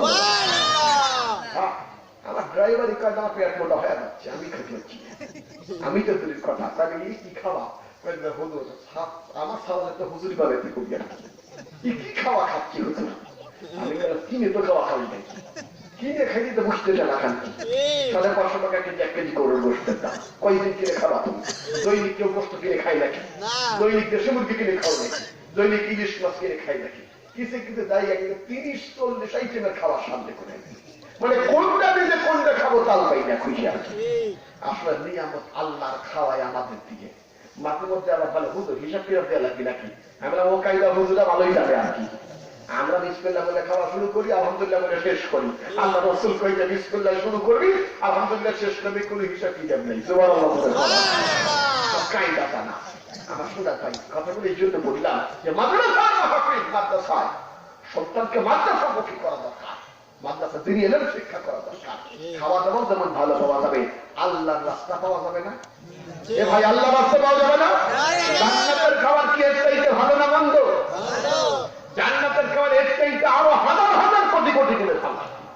আমি তাফসীরে দেখলাম জান্নাতের ভিতরে গিয়ে একজন মানুষ কেবল আবদার করতেছে, আল্লাহ বড়ই খাবো, বড়ই বলতে বড়ই খাবো। এই যে মেরাজের কথা বলতেছিলাম, রাসূল বলেন মেরাজের রাতে সেই বড়ই গাছ আমি দেখে আসছি আর কি।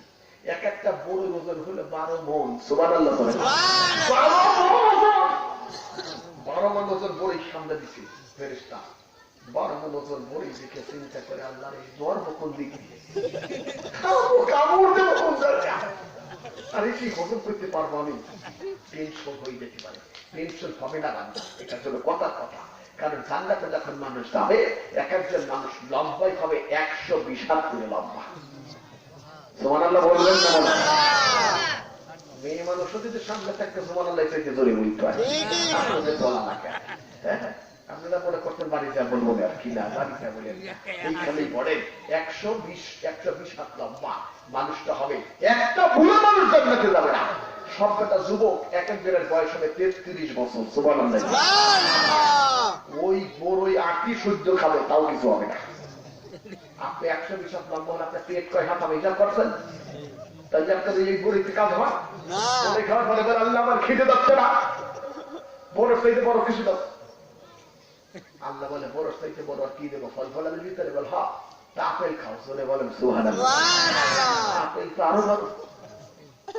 তো আরো বড় আপেল পাওয়ার পরে বান্দা বলে কাটবো কি দিয়ে এত বড় কাজ কি করবো বান্দার সামনে চাকু দিয়ে খাইছে বান্দা কাটছে আপেল কাটার পরে বান্দা দেখে আপেলের ভিতরে সুন্দরী সতী সালবী নারী সেই চেহারা একজন মহিলা চুপ বই শুয়ে আছে জোরে বলেন সুবহানাল্লাহ বান্দার খায় না মেয়ে মানুষ দিলে যুবকের খাওয়া আসে নাকি 33 বছরের বুড়ো পর্যন্ত হলার বুড়ো দেয় যুবক হয়ে গেছে 33 বছরের বুড়ো যখন দেখছে এই সুন্দর চেহারা আর বাংলাদেশের লোক 14 ফেব্রুয়ারি পালন করা বাপ বলবেন না খাই এরা কি বুঝবে না দেখেছে 14 ফেব্রুয়ারি পালন করে দেখেন খাওয়া দাওয়া বাদ দিয়ে সব বাদ দিয়ে মাঠে চলে যায় যুবক যুবতী কথা বলে ঠিক জিজ্ঞেস করলে হুজুর কালচার মনে আপনারা কালচার করে কখন ওয়েট বেরি পাচ্ছে মোরাল কোয়ালিটি এর system of society but Islamic culture and Islamic civilization capital interpretation of the word of God has come to benefits of the Egyptian country from Adam and collaboration with Muhammad Rasulullah sallallahu alaihi wasallam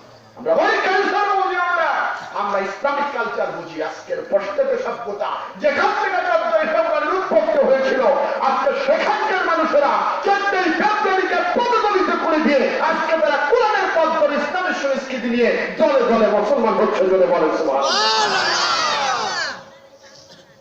বাংলাদেশের ছেলেরা বুঝে না ঠিক ভাই আর কি নারী দেখছিস তুই আপেলের ভিতরে যে নারী পাবি ও নবী রাসূল বলেছেন মালা আইনুন রাআত জীবনেও কোনোদিন ওই নারী তুই চোখেও দেখিস নাই বান্দা কয় খাও না নারী দেখবো সুবহানাল্লাহ আল্লাহ বলে পেয়াদে বলে খা ওইটা তোরই সুবহানাল্লাহ ধরে বলে আর ওইটা তো ওইটা আর কারো না ওইটা দিয়েছেন কে আল্লাহ বলে বলেন না কেন আল্লাহ আওয়াজ দিয়ে বলে আল্লাহ ও মা তুশরিকুনা ফিল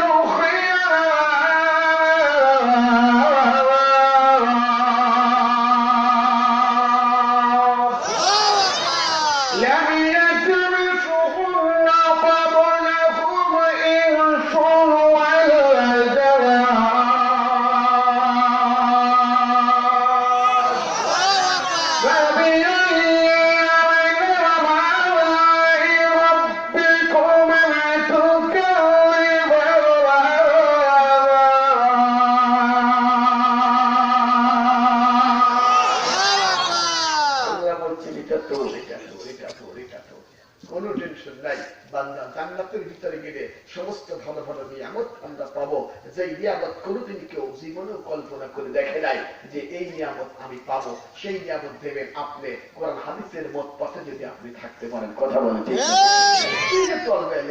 কত মানুষ হতে পারে ইলিম শিক্ষার জন্য যখন রাস্তা দিয়ে চলে বেড়ায় ওদের ওসিলায় আল্লাহ তাআলা ওই আশপাশের কবরে আযাব মাফ করে দেয় সুবহানাল্লাহ বুঝো আপনি করেন না আপনার জন্য নাই না আপনার হয় না আপনি তো পড়েন নাই ওরা পড়ে লেখা ওরা যত সময় পড়ে রহমত আর বরকত নাযিল হয় সুবহানাল্লাহ ওই যে কিছু কিছু মানুষ আমাদের জিজ্ঞেস করে হুজুর ওই ছেলেটা হাফেজ কিন্তু বিরাট শয়তান বিরাট পাপী শয়তান পাতলা বলে না বলে কথাটা সঠিক এটা সঠিক কারণ কি শয়তান চিন্তা করে যে ভালোটা পাশে লাগলে তো ভালো হয় ঠিক আমি বললাম শয়তান আপনার পাশে লাগবে কি আপনি নিজেই তো শয়তান একদিন শয়তান আপনার দেখে হাসে আর বলে আমার ভালো লাগে না বাংলাদেশে ডিউটি করতে আমার ডিউটি করে আর কি এই প্রাণত মাদ্রাসার কোনো টাকা দেখে ওরা তো আল্লাহর ওলি হয়ে যাচ্ছে বলে বলে সুবহানাল্লাহ ওরা কোরআন পড়তেছে ওরা কোরআন পড়ে মানে আল্লাহর সাথে কথা বলতেছে ওরা জান্নাতি হয়ে যাচ্ছে ওদের বাপ মাকে জান্নাতি করে দিল এলাকাবাসী জান্নাতি করে দিল আপনার মতো বিড়ি টানাটার কাছে বাইরে ও তো আমার লাইনে আসে আর কি ও আসে ওইদের পাশে লাগে আর কি এইদের পাশে লাগে যে এইটাকে যদি কোনো কায়দায় যদি কন্ট্রোল করতে পারি আমি সাকসেসফুল হয়ে আসলাম আর কি এই জন্য সোনার ভাই একটা কথা মনে রাখবেন, ইবলিস ওই ভালোটার পাশে এসে ওইটারের কথা একটু চায়। আপনি মনে করেন যে আপনার কাছে যায় না, আপনি নিজেই সেইটা বানিয়েছেন। এদের সোনার ভাই এই যে বাচ্চা কাচ্চা দেখে যখন আপনি নজর দেবেন, এক প্লেট খাওয়াবেন, এখানে কিছু দান করবেন, ডোনার হবেন, এটা টিকিয়ে রাখবেন, কিয়ামত পর্যন্ত আপনার কবরে এই ছেলেদের জন্য সওয়াব চাইতে থাকবে। জোরে বলেন সুবহানাল্লাহ। কি ভালো কাজ করছেন তার পরিবার তারা আপনি কত ভালো কাজ করছেন কি না করছেন ঠিক নাই। এইখানে যদি একটু নজর দেখাতে পারেন আপনি আপনি কবরের ভিতরে সুযোগ দেখবেন যে ওই নিয়ামত আপনি পাচ্ছেন। আপনি চিন্তা করেন এই নিয়ামত আসে কোথা থেকে? তখন ফেরেশতা বলে ওই চাঁদতে দিয়েছিলি না, তোর ছেলে পড়ে নাই, তুই পড়িস নাই, কিন্তু তুই অন্য ছেলে পড়ার ব্যবস্থা করেছিলি, তোর বাড়ির থেকে 2 মুঠ খেয়ে পড়তো, ওই ওসিলায় আমি আল্লাহ তোর আজকে মাফ করে দিলাম। আল্লাহ তাআলা পারে কি বলে না? কষ্ট পাচ্ছেন কি আপনারা? কষ্ট পাচ্ছেন? কষ্ট পাওয়ার কোনো কারণ নাই। যে কথাটা বলছিলাম, তালুতের সৈন্য সংখ্যা হলো তালুতের সৈন্য সংখ্যা আর জালুতের সৈন্য সংখ্যা। তালুত হলো 80,000 আর জালুত হলো 1,20,000। আর এই প্রত্যেকটা ভালো লোকগুলি একটু বাছাই করে দেয়। তখন বলছে বড় ঝামেলায় করবো, মান্না সাল্লা খাদ্য ওদের ভালো লাগলো না, ঘরে জমা করে রাখলো। তখন বলছে আর কি খাও তোমরা? বলে এইসব খাবার একই খাবার যেখান থেকে এখানে চলে গেছিলাম, যে একই খাবার আমাদের আর ভালো লাগে না। আল্লাহ তা তুমি আমাদের এক কাজ করো নবী, তুমি আল্লাহর কাছে বলো আমরা আবাদ করে খাবো, রসুন কানা খাবো, পেঁয়াজ খাবো, আমরা ডাল খাবো, এই বলে খাবো। আল্লাহ বলে ঠিক আছে খা, তোদের রান্না করে খাওয়ানোর পছন্দ হলে তো খাওয়া, রান্না করে খা। বলে সেই লোকেরা এত প্যারা বেকা ছিল আর কি। এখন নবী বলতেছে ওরা যে প্যারা বেকা লোক 80,000 তোমার দলে যোগ দিতে, কারে বাদ দেবো আর কারে মাইনাস করবো রাখবো, বিপদ হবে। আল্লাহর কাছে নবী ডাক দিচ্ছে, আল্লাহ এরা তো আমার কথা শোনে না, কি করি? আল্লাহ তুমি একটু মাইনাস করে দাও। আল্লাহ বলে এক কাজ করো, এই 80,000-এরই নদীতে ঝাঁপ দিতে বলো। ধরে বলেন পদ্মা নদী পার হইতে বলো, মনে করে এরকম নদী পার হইতে বলো। নদী পার হবে, যারা 1 ফোঁটা পানি খাবে না ওরা হলে 1 নম্বর। সুবহানাল্লাহ। আর একটু যারা যদি পানি টানি খা তাহলে মোটামুটি কোনো কি নাই, কোনো আপত্তি নেই। তখন 80,000 চিন্তা করে তো মানুষ মারা বুদ্ধি বড় কম। কেউ বলে আমাকে ঝাঁপ দেবই না, আবার কেউ কেউ বলে পানি আগে খাইয়ে নিয়ে পেট ভরে দাদাকে কপালে তাও তো মরার সময় তো পানি খেয়ে নিলাম। আর এক গ্রুপ বলতেছে মরি মরি মরবো, ঝাঁপ দেব পানি পান করবো না। একেবারে সাপ দিয়ে এক গ্রুপ উপরে উঠে চলে গেছে, ঝাঁপ দিতে একবার আসিয়া থাকে। ওটার পরে বলে গণনা করে দেখে আর বলতেছে দেখো তো কতজন উঠছে? তখন বলছে গণনা করে দেখা গেল উঠেছে 313 জন। জোরে বলুন সুবহানাল্লাহ। কতজন? 313,000। আর উঠছে কতজন? 313। বাদ দেন, ওই দিকে যাবো না। ওই যে ছোট ছোট কথা বলছিলাম যে ছোটই এইরকম নাস্তিকরা বলতে জানি বড় কি বলতা। এখন তালুত বলে আমি 3-4 খুব খুশি রে। তালুত চুপচাপ বসে আছে, এমন সময় দেখে 7 বছরের এক সামাল সামনে। ধরে বলুন সুবহানাল্লাহ। 7 বছরের এক সামাল সামনে 7 বছরের ছেলে এসে বলছে হুজুর টেনশন করেন না, জালুদকে আমাদের চিনাইয়া দেন, আমি একাই তার খুন করবো। ধরে বলুন সুবহানাল্লাহ। এবার এই সবাল তোর বয়স কত? বলে 7 বছরের ছেলে তুই আসলে কি করে পার করবো? কারণ হুজুর নদী পার হয়েছে 7 দিছি, এক বিন্দু পানি পান করি নেই। জোরে বলেন সুবহানাল্লাহ। তার ঈমান কি বেশি না কম? বেশি। বলেন ঈমান নবী বলতেছে এবার তার দেখে বলে বন্ধুরে বন্ধু শোনা, তুমি ছোট্ট মানুষ, তুমি ঘরে ফিরে যাও। বলে হুজুর আমি ছোট্ট মানুষ হতে পারি, আমার আব্বা এসেছে। ধরে বলেন সুবহানাল্লাহ। আমার ভাইরাও পার হয়ে এসেছে, আমি ময়দানের ভিতরে আগে খেলবো, ময়দানে আমি আগে জগতের বিরুদ্ধে সংগ্রাম করবো, সংগ্রাম করবো। আমি যদি সংগ্রাম করে যদি জিতে যাই অবশ্যই অবশ্যই অবশ্যই অবশ্যই আর কারো লাগবে না। আর যদি আমি হেরে যাই তারপর আমার ভাইরা সংগ্রাম করবে, আমার ভাইরা যদি হেরে যায় আমার আব্বা তো আছে, টেনশনের কোনো কারণ নেই। আপনি একটু অনুমতি দিন।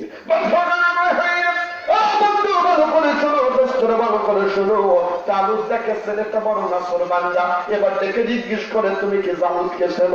কয় হুজুর আমি তো জালুদকে চিনি না। কয় জালুদ যেই টুপিটা মাথায় দেয়, জালুদ যে যুদ্ধের সময় যেই টুপিটা মাথায় দিয়ে ঘোরে, ওই টুপিটার ওজন হলো 80 কেজি। ধরে বলেন আল্লাহু আকবার। 80 কেজি টুপি মাথায় দেয়, আর দেখো তো বলেই না সকালবেলা নাস্তা করে একটা জবাই করে একাই খায়। তুমি কি যাবার সেখানে? বলে হুজুর ওইসব ভয়টাই দেখাবেন না, আমি তো বলছি আমি যদি না পারি আমার সাথে যারা আছে তারা মোকাবেলা করবে। সুবহানাল্লাহ। তবে আমি আগে যাব, তারপরে হলো আপনারা যদি তাকে মোকাবেলা করলেন তাহলে তো আপনাদের লাগলো না, আপনাদের কারবার লাগবে না। আর আমি যদি হেরে যাই তখন আপনারা আমার কিছু নেবেন, যেখানে যা করা যায় সেটা আমরা তাই করবো আর কি। তখন বলছে আচ্ছা ঠিক আছে, তা তুমি যখন যাবেই একটা দোয়া পড়ো, জোরে বলো সুবহানাল্লাহ। দোয়াটা আল্লাহ তাআলা কোরআন শরীফে দিয়ে দিয়েছে, জোরে বলো সুবহানাল্লাহ। রব্বানা আফরিগ আলাইনা সাবরা ওয়া সাব্বিত আকদামানা ওয়ানসুরনা আলাল কওমিল কাফিরিন।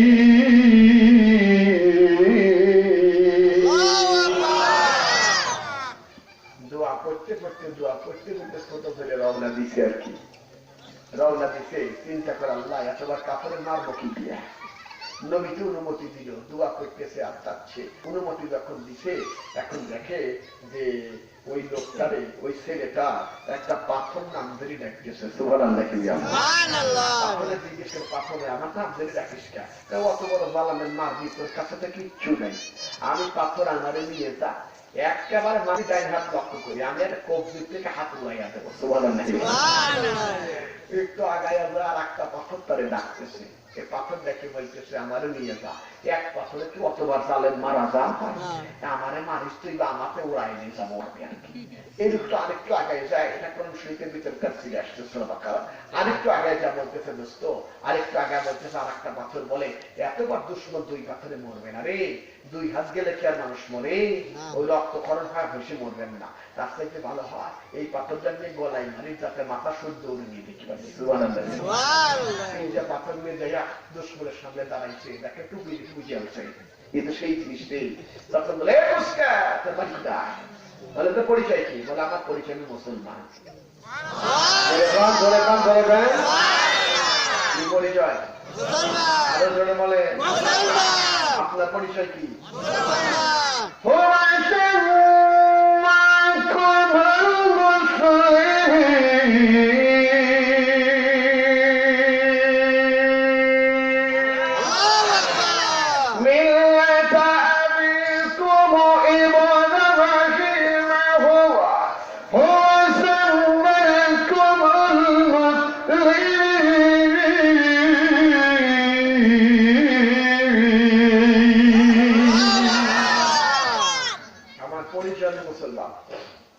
আমি মুসলমান, মুসলমান আমার পরিচয়।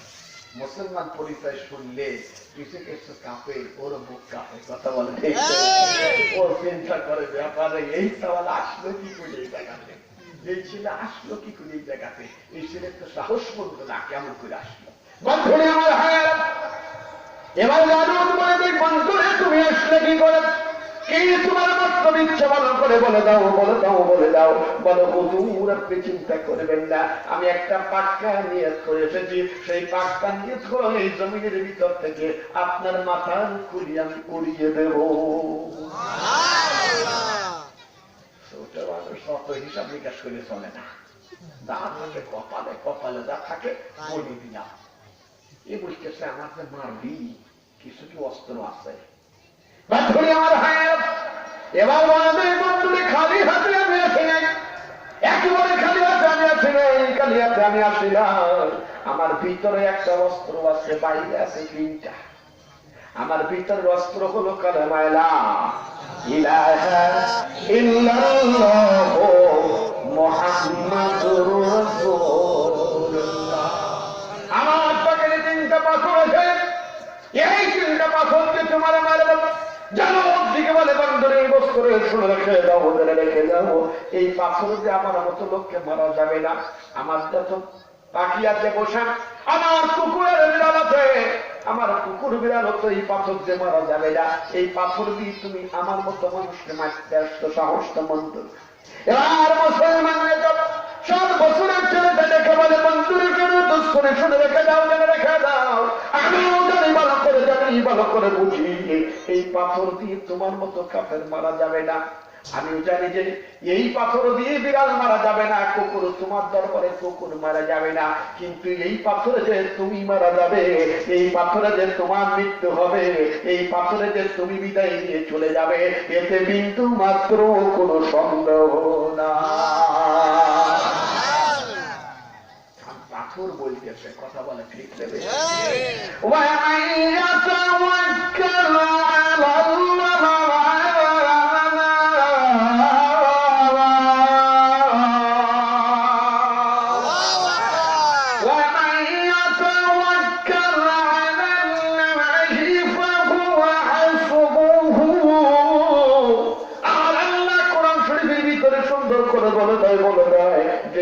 আল্লাহর প্রতি ভরসা করে, আল্লাহর প্রতি যেই ব্যক্তি ভরসা করে, আল্লাহ তাআলা তার জন্য যথেষ্ট হয়ে যায়। ওয়াসাখখারা লাকুম মা ফিল আরদি জামিআ,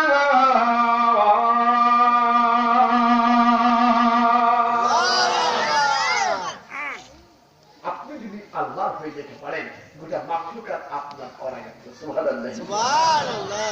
এখন বলছে চালাও তোর পাথর, তোর পাথর চালিয়ে দেখি তোর পাথরে কাল হয় কিনা। ও এখন চিন্তা করছে, আল্লাহ আমার কাছে তো 3টা পাথর আছে, কোনটাতে 1 আর কোনটাতে 2, কোনটাতে 3, এটা ভুলে গেছে। পাথর কথা বল, আমি ইমানদার, কথা বল কোনটা 1 নম্বর পাথর বলে লব্বাই, জোরে বলেন সুবহানাল্লাহ। আমি 1 মা ও চিন্তা করে কাজ যাই হবেই, কোনো সন্দেহ নেই।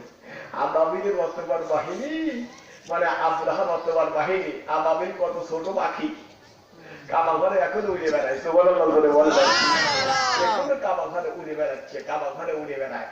কোন পাখি কাবার উপর দিয়ে চলতে পারে না, কোন হেলিকপ্টার যেতে পারে না, কিচ্ছু যেতে পারে না কাবার উপর দিয়ে। কারণ কাবার উপর দিয়ে সরাসরি হলো আল্লাহর আরশ। সুবহানাল্লাহ, একেবারে সরাসরি। আমি কয়েকজন বিজ্ঞানীর নাম করা জীবনী পড়লাম, তারা কলেমা পড়ে মুসলমান হয়েছে। একজনকে জিজ্ঞেস করা হলো, কেন আপনি কলেমা পড়লেন? উনি বললেন, মিস্টার, আমি ভ্রমণ করতে গেলাম, আমি মনে করলাম কাবার উপর দিয়ে যাওয়া যায় না, এটা আজকের কথা। আমার হেলিকপ্টারটা তাক করে সামনের দিকে গেলাম, এখন থেকে হেলিকপ্টার আর যায় না, আস্তে করে ডাইনে যায়, বামে যায় না, পিছনে ব্যাগ। জোরে বলুন সুবহানাল্লাহ। নেতার একজন বিজ্ঞানী বলছেন, আমি উপরের দিকে গেলাম, আমি উপরের দিকে যাওয়ার পরে আমি দেখি নিচের দিকে তাক করছি ক্যামেরাটা, এখন দেখি সব দেশের উপর অন্ধকার, কিচ্ছু দেখা যায় না, কিন্তু একটা দেশ কোনোদিন অন্ধকার আসন্ন হয় না। জোরে বলুন সুবহানাল্লাহ। আলো আলো আর আলো আর আলো। আমি নেমে আসার পরে চিন্তা করলাম, এটা কোন দেশ রে? মহিলা বিজ্ঞানী, মহিলা বিজ্ঞানী। উনি বলছেন, নেমে আসার পরে গবেষণা করে দেখলাম ওটা হলো মক্কা নগরী। জোরে বলুন সুবহানাল্লাহ। কিসের নগরী? মক্কা নগরী। কি নগরী? মক্কা নগরী।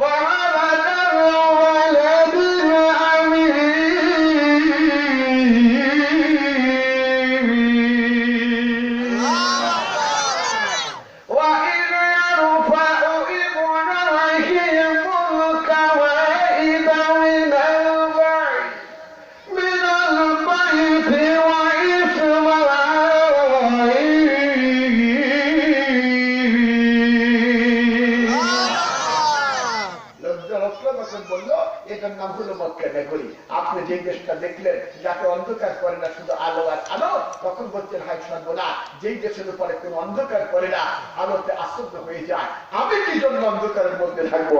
আমি এই মুহূর্তে আল্লাহ, আমি আর দেরি না করে তৎক্ষণাৎ আমি নিজেই কলেমা পড়ে মুসলমান হয়ে গেলাম। হেদায়েতের মালিক কি? আমাদের শতাব্দী, ইসলামের শতাব্দী। বলে বলুন সুবহানাল্লাহ। গবেষণা করে রিচার্জ করে বলেছেন, আপনার রিচার্জ তখনই করে the character of Muhammad sallallahu alaihi wasallam, and something is that puts in this to be heart. The next century you look at culture in the century of Islam. ওনারা বলছেন, আমরা গবেষণা করে দেখলাম যে 2070 সালের মধ্যে আমাদের মনে হচ্ছে এই পৃথিবীর নেতৃত্ব আবার মুসলমানেরা দেবে। ইতালি থেকে আমার স্টুডেন্ট এসে বলতেছে, স্যার ইতালিতে করোনা ভাইরাসের পরে দেখলাম স্যার, এমনি ভাব ভালো না, আমাদের বাংলাদেশের মসজিদ কত বেশি, ইতালির মোড়ে মোড়ে মোড়ে মোড়ে একই মোড়ে বেশি দূর যা ঘন ঘন মসজিদ। জোরে বলো সুবহানাল্লাহ। এখানে বলিস কি তুই? বলে হায় হায় আপনি জানেন না কি পরিমাণ নামাজি হয়েছে, আপনি কল্পনা করতে পারেন না। আমি বললাম তুমি তো জানো না, কোরআন শরীফে ইটালির রাজধানীর নামে একটা সূরা আছে। আল্লাহু আকবার। ইটালির রাজধানীর নাম কোরআন শরীফে একটা সূরার নাম হলো সূরা রূম, আলিফ লাম মিম কলিমাতুর রূম। কোরআন শরীফে বলা হয়েছে এই রোম পারস্য আবার মুসলমানের দখলে আসবে। জোরে বলি সুবহানাল্লাহ। আনুষঙ্গিক আলামত, শতমিন আলামতের কিয়ামত করে বর্তমানে উদ্বেগ হয়েছে যে একজন মুসলমানের সংখ্যা বাড়ছে, ইমানদারদের সংখ্যা বাড়ছে, আর ইমানদার আছে বলে কাফেররা এই জমিনে টিকে আছে। সুবহানাল্লাহ করে বলেন। ভালো মানুষ আছে বলে আপনারা রিজিক পান, ভালো মানুষ আছে বলে আপনারা রিজিক পান। আল্লাহ মানুষ আল্লাহর নাম ধরে ডাকে বলে কিয়ামত হয় না। যেদিন আল্লাহর নাম ডাকার মতন পৃথিবীতে আর কেউ থাকবে না, সেদিন এই পৃথিবী ধ্বংস হয়ে যাবে। বুঝেছেন কথাটা?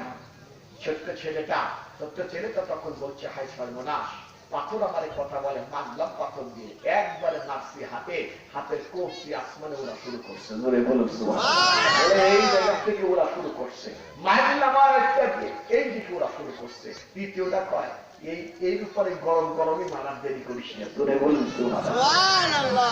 তখন মাইলা একেবারে মাথাটা উড়ে জমিনে পূর্ণা করে আসমানে ওরা শুরু করলো। এত জোরে একটা চিৎকার মারলো, ওই চিৎকারে সমস্ত লোকের ঘুম ভেঙে গেল। জোরে বলুন সুবহানাল্লাহ। এক লক্ষ বিজয়ের সৈন্য চিন্তা করে ব্যাপারে কি এটা আমাদের বসের গর্জন, বসের গর্জন।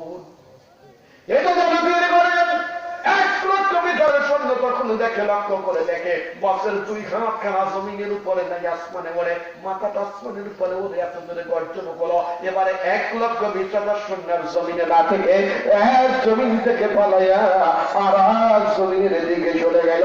আল্লাহর কোরআন সুন্দর করে বলে দেয় ফাহাদামুহুম বিইযনিল্লাহ।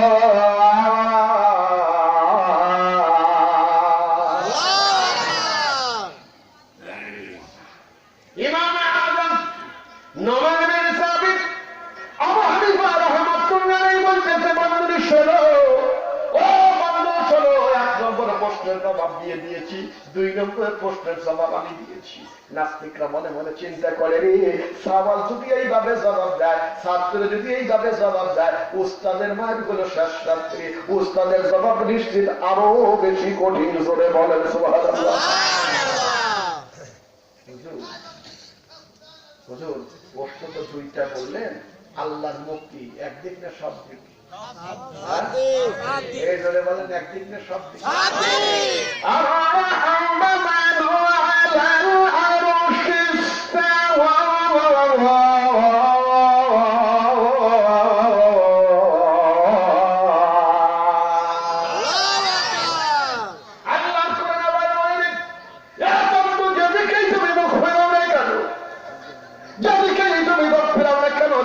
তুমি দেখাও না কেন,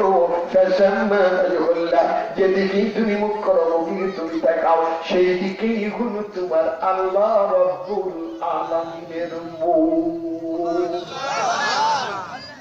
দিকে তাকাও, যেদিকেই তুমি তাকাও সেদিকেই তোমার আল্লাহ। বলে হুজুর তাও মানলাম, হুজুর এবার আপনার কাছে প্রশ্ন করি, হুজুর আপনার আল্লাহর আগে কি ছিল? সুবহানাল্লাহ। বলে 2টা প্রশ্নের জবাব দিলাম, তাও তোমার সব মিটলো না। আল্লাহর পূর্বে কি ছিল? আবার তুমি আমার কাছে জানতে চাও আল্লাহর পূর্বে কি ছিল, আবার জানতে চাও?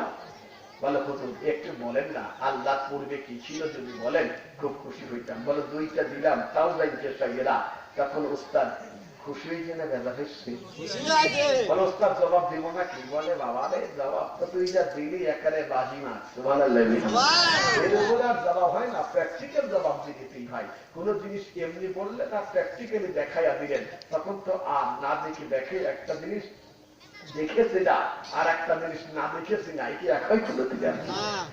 করবি বাবা, এটা কোনো কথাই চলে না। শোনা এখন তাড়াতাড়ি করে বল, তাকাইয়া বল যে আল্লাহর আগে কি ছিল। বলে তোমরা কি 1 থেকে 10 পর্যন্ত গণনা করতে পারো? সুবহানাল্লাহ বলেন।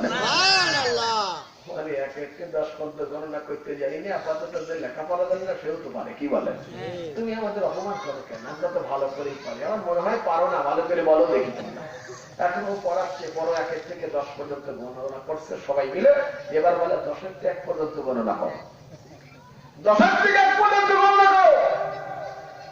10 থেকে 10 পরে কত 9 না 9 পরে আসলে 8 8 পরে কত 7 7 পরে 6 6 পরে 5 5 পরে 4 4 পরে হলো 3 পরে 2 2 পরে 1 পরে আর কিছু বলতে দেখতেছে না 1 বলার পরে আর কিছু বল আর কিছু পরে চলে না চুপচাপ বলে বলো আমি বললাম যে গণনা ঠিক মতো পারো না বলে আমরা পারি তো 1 থেকে 10 পর্যন্ত পারি আবার ওইদিকেও যাইতে পারি কিন্তু এইদিকে আর উল্টো আর পারি না উল্টায়া পারি রে কারণ 1 আগে তো কিছুই নাই 1 আগে কিছু আসে না এবার ও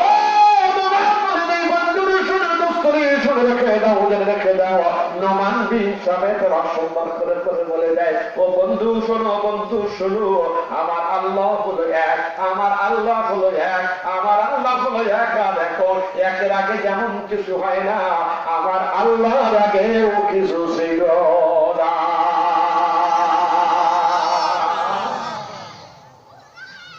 ঠিক না বেশি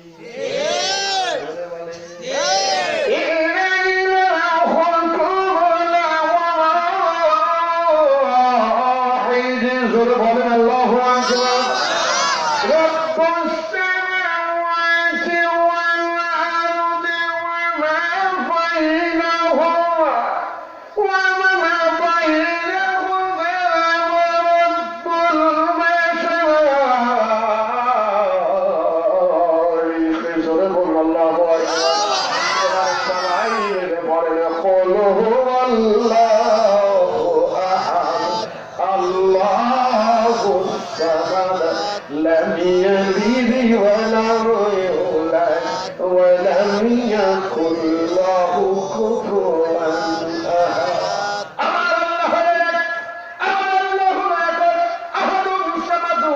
يلد ولم يولد ولم يكن له كفوا احد আমার আল্লাহর আগে কিছু পাইলা আল্লাহ হলো একজন he biggest not knowledgeable God and that one can equal to him in this universe আল্লাহর মতো আল্লাহর সমতুল্য হতে পারে আল্লাহর মতো হতে পারে এমন কেউ আল্লাহর জমিনের ভিতরে দ্বিতীয় আর কেউ নাই চিৎকার মেরে বলেন আল্লাহু আকবার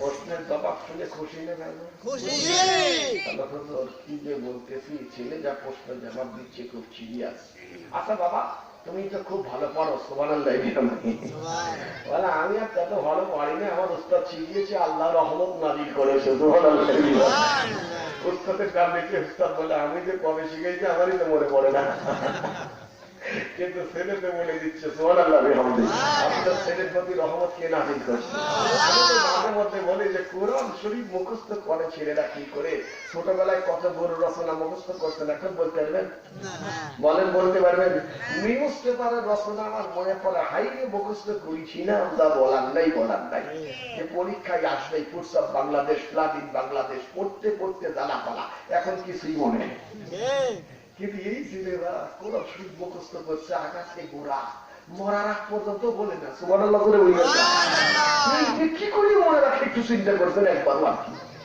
একবারও কি চিন্তা করছেন আসলে এটা রহমত নাজিল করে কি ছেলেরা যখন কোনো পড়া শুরু করে আল্লাহ দেখি এরা নাফরমানটা আমি এর সরাইতে পারছি না আর ইবলিস বলে বারান্দায় এসে খালি ঘুরিয়ে যায় সুবহানাল্লাহ বলে না শয়তান বারান্দায় এসে ঘুরিয়ে যায় না ঢুকতে পারে না ওযু করে বসে যায় সুবহানাল্লাহ বলবেন না কোরআন তেলাওয়াত হচ্ছে সেখানে ইবলিস তাকে ঘুরিয়ে যায় এই ছেলেরা তখন ঘুমাইতে যায় তাও সুবহানাল্লাহ বলে বলবেন না আর আপনারা তো মানে ওযু তো দূরের কথা গোসলও করবেন না কি বলেন পাক নামাজের সময় করতে চাই না ওদের জানাজার নামাজ ওযু ছাড়াই জানা যায় আচ্ছা কি না চলে না কিছু লোক থেকে সাইকেল সরিয়ে এসেছে সে হুমটা ঠেকা রেখে করুন চিন্তা করলাম টুপি মাথায় না নাই ওরা তো নামাজ করি আসলে তাও তো মনে হচ্ছে না কি রে নামাজে কি রে দাঁড়া গেলেই যে তোরা অজু কালাম ওদের সমস্যা কি রুকুশিটা কিচ্ছু নাই আমি তো মুশকিল দিলাম মুশকিল টুকি নেই কত সমস্যা এটা কি বলে হলো আসলাম রাজনৈতিক কায়দায় একটু আইসি হলো মনে গেছে রাজনৈতিক নেতাকে তাই আল্লাহ আকবার করে দেওয়া আছে না কিন্তু এই কাজ কিন্তু কবিরা গুনাহ আপনারা করেন না কিন্তু কবিরা গুনাহ ওযু ছাড়া যদি কোনো মানুষ যদি নামাজে দাঁড়ায় ওকে তো কুফরি করে ফেলবে কেন এই কাজ করবেন না। জানাজার নামাজটা জোহর নামাজ দুইটাই সুবহানাল্লাহ বলে আসে যায়। কিন্তু আমার এই সন্তানদের যখনই আপনি ডাকবেন যে চলো তো বাবা জানাজার নামাজ, ওরা আগেই অজু করে প্রস্তুত যে অজু করাই লাগবে। কথা বলে ঠিক না? বাড়িতে গিয়ে ওরা অজু, যারা অজু করা অভ্যস্ত। আজকে বিশ্ববাসী বলতেছে যে করোনায় হাত দাও। একজন বিজ্ঞানী মুসলমান 13 জনের একজন, সুবহানাল্লাহ। 13 জনের একজন বলে বাবা আমরা বিজ্ঞানী কত গবেষণা করলাম তাও বলতে পারলাম না, কিন্তু রাসূল 1400 বছর আগে করোনা ভাইরাসের খবর দিয়েছে। সুবহানাল্লাহ। নবী বলেন এমন একটা ভাইরাস আসবে যেটা গরু ছাগল যারা মুক্তি হওয়ার কথা, পিরামিডের ভিতরে ঢুকার না, সেটা তা না হয়ে মানুষের ভিতরে ঢুকবে। পৃথিবীর 3 ভাগে 2 ভাগ মানুষ মারা যাবে। সুবহানাল্লাহ। করোনার টিকা আবিষ্কার হয়েছে, কতদূর কাজ হচ্ছে আমি ভালো জানি। টেলিকে আপনারা নিবন্ধন করে জন্মের টিকা নেন, কোনো সমস্যা নেই আর কি, বুঝছেন? আজ আওয়াল নিয়ে দেখলাম জমতেছে আর কি, আওয়াল নিয়ে টিকা নিয়ে জমতেছি আর কি, জীবনে এসে গেছে আর কি।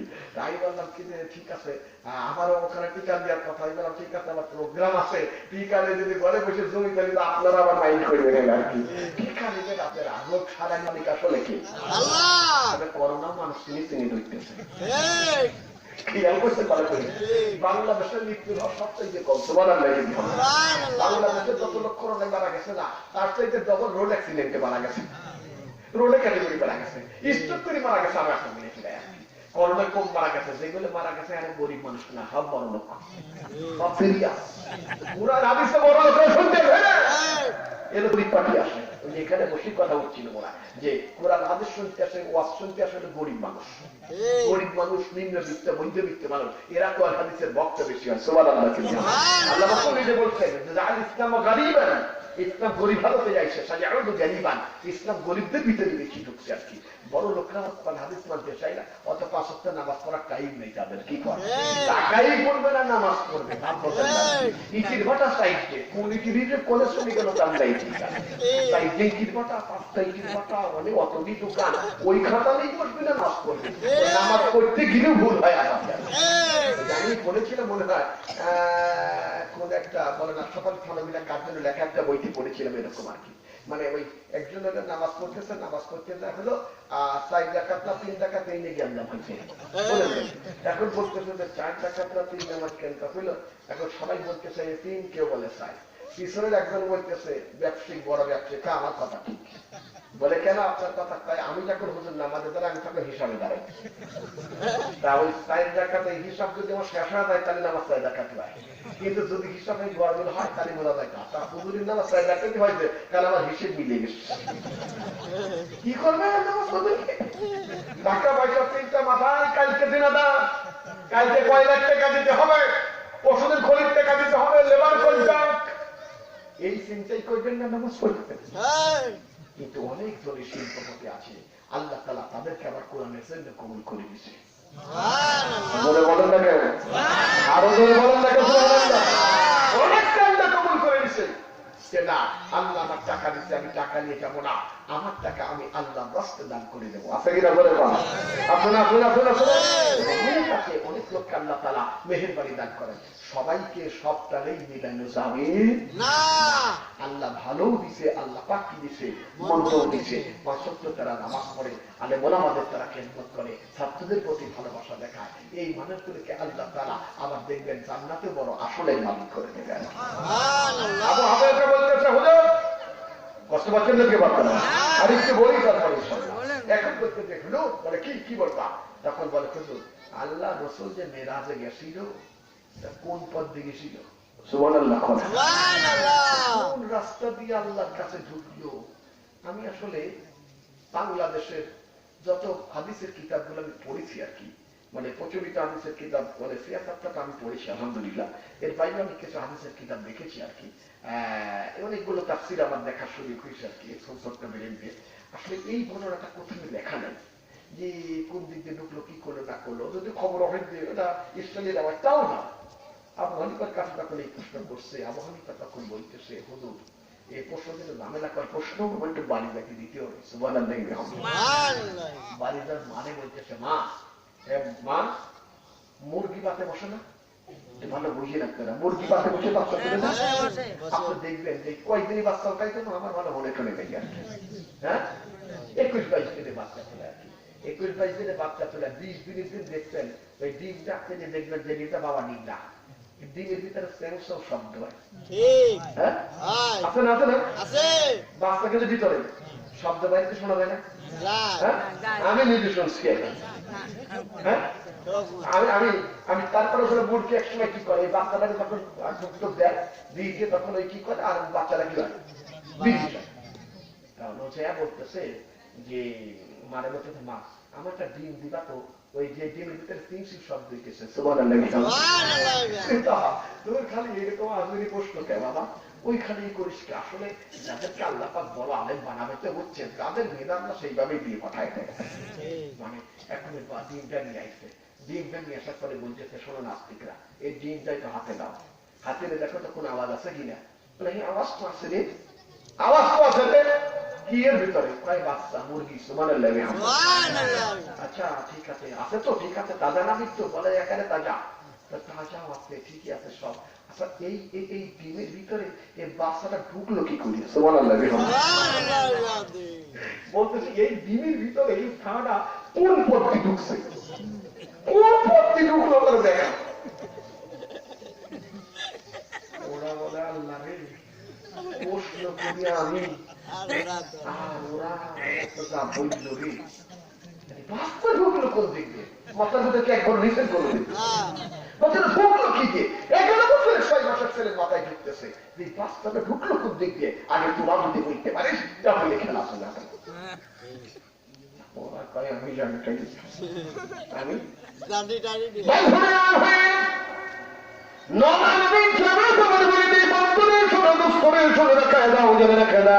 একটা টিভির ভিতরে বাচ্চা লোকের কোন পথ দিয়ে এই খামান্য পথ যখন তোমাদের জানা নাই, যাকে আল্লাহ সৃষ্টি না করলে কোনো কিছু সৃষ্টি হতো না, যাকে সৃষ্টি না করলে কোনো জমিনে কোনো নক্ষত্র চন্দ্র সূর্য এই জাহান সাত আসমান সব জমিনের কিচ্ছু সৃষ্টি হতো না।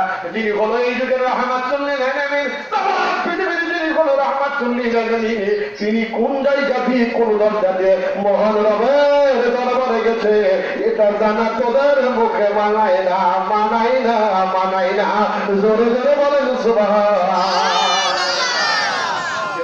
বলতে পারিস আল্লাহ বলছেন আমাকে নিয়ে আমার সৃষ্টিকে নিয়ে গবেষণা কর, যেদিন তোরা বলে দিতে পারবি এই মুরগির বাচ্চাটা কোন রাস্তা দিয়ে মুরগি এই ডিমের ভিতরে ঢুকেছে, যেদিন তোরা এসে আমার কাছে বলতে পারবি সেদিন আমি বলে দিব আমার নবী কোন পথ দিয়ে চলে গেছে। এবারে 60 জন নাস্তিক বলে দেয় হুজুর এত বড় সিরিয়াস বিয়ারিল ইসলাম আমরা দেখি নাই, আমরা দেখি নাই, আমরা এখনই আপনার হাতে হাতে আমরা কালেমা পড়ে পড়ে মুসলমান হয়ে গেলাম। বাবা এই ছেলে তো যেমন তেমন ছেলে না, শোনা এই ছেলে যেমন তেমন ছেলে না, এই ছেলে দাতা ছেলে না, জবাব হয়ে গেল।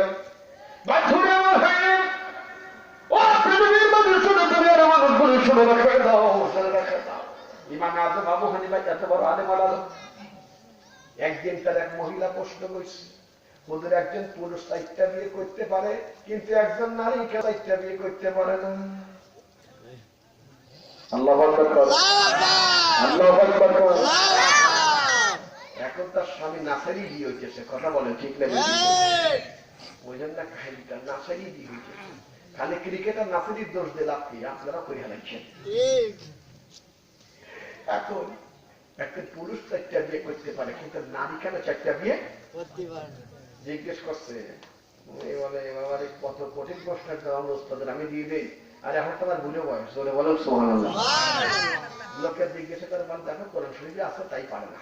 আল্লাহ বলছে ফালকিহু মাতাবালাকুম মিন লিশাই মাসনা ওয়া সুলাসা ওয়া রুবা।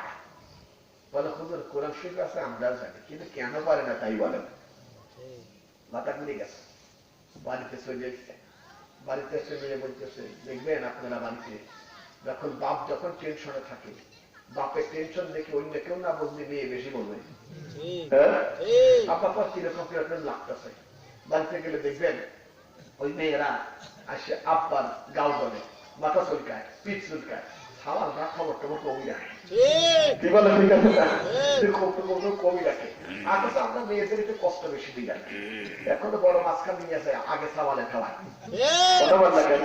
বাংলাদেশের ভালো খাবার নিয়ে আসে আগে খাওয়ালে শুরু করে মেয়ে পাই পাবে না পাই এরকম আছে, এখন আছে, বর্তমানে একটু কমে গেছে আর কি, বর্তমান কমে গেছে। আগে তো এরকম আমি বহু দেখছি আর কি, মানে মাছ যেখানে সবচেয়ে ছোট পিস সেইখানে হলো মায়ের মানে বনি পাকে আর কি। আগে তো ছেলে পেলে বেশি হইতো, এখন পরিবার পরিকল্পনা করে চাল পাল খুব হালি মানুষ আর কি। আগে 5 টাকা চাল পাল হইতো, 10 জন হইতো, 6টা চাল চাই জায়গায় কি করবি, জানি গাইছে 6 সওয়ালের দিকে দিতে শেষ মেয়েরা পাই না। এই দেশেরা পড়ছে ওই বাপের ঘর বিপদে, আবার স্বামীর ঘরে আর এক বিপদে না। স্বামীর ঘরে যা চিন্তা করে, স্বামী বড়টা মাছ নিয়েছিলি, এই মাছটা এই আড়ি মাছটা স্বামী হাতে করে নিয়ে আইছে, বড় মাছ কেন স্বামীরই খাওয়ায়। কথা বলতেই না বেশি আমার জানা আপনি তো একটু খেয়ে বেড়ে খেয়েছি আর কি। তারপরে বাড়িতে গেলে বউ খায় না, বড় মাছ কেন তুমি খাও। আমি এত বলি আমি যে পরিমাণ খাই তুমি জানো জানো না, কিন্তু তাও খাই না। আমি তো খাই না, ছেলে রেখো সুবহানাল্লাহ করে বলেন। মাঝের ভিতরে আল্লাহ এই দরদটা তৈরি করছে, কিন্তু আপনারা কিন্তু কোনো খেয়ালও রাখেন না। আমাদের যাই পেটুকির মতো খাইয়ে দিলেন, খাই না খাই না আর কি, যা খাই খাবে যা খাই করুন আর কি, এটার নাম ইসলাম না। আপনাকে খেয়াল রাখার দরকার আছে, আপনার বউ প্রতি আপনার খেয়াল রাখতে হবে। আপনার বউটা খেলো কিনা, কতটুকু তরকারি আজকে রান্না হয়েছিল, আপনি তো মেহমানদের 10 জন ধরে খেলেন আর কি, কিন্তু আপনার স্ত্রী কি থাকলো শেষে কিছু, সে কি খেলো না লবণ দিয়ে খেলো নাকি না খেয়ে থাকলো, এই জিনিসটা খেয়াল করার দায়িত্ব কিন্তু আপনার। আমার দেশে 95% লোক এই জিনিসটা খেয়াল করে না। আমি স্ত্রীতে একসাথে খাই না, ওই বিয়ের দিন কোনো মতো খাইছিল। কথা বল দেখেন, ওই বিয়ের দিন একদিন এক প্লেটে খাই, তার কোনোদিন খাই নাই, আর কোনোদিন খাই নেই আর কি। এটার নাম ইসলাম না। একসাথে বসে খাবেন, ভাজচুপ করে খাবেন, আল্লাহ রহমত বরকত আল্লাহ তাআলা নাযিল করবে। সুবহানাল্লাহ। আবু হানিফা আসবে, মেয়ে বলতে সব বাপের মন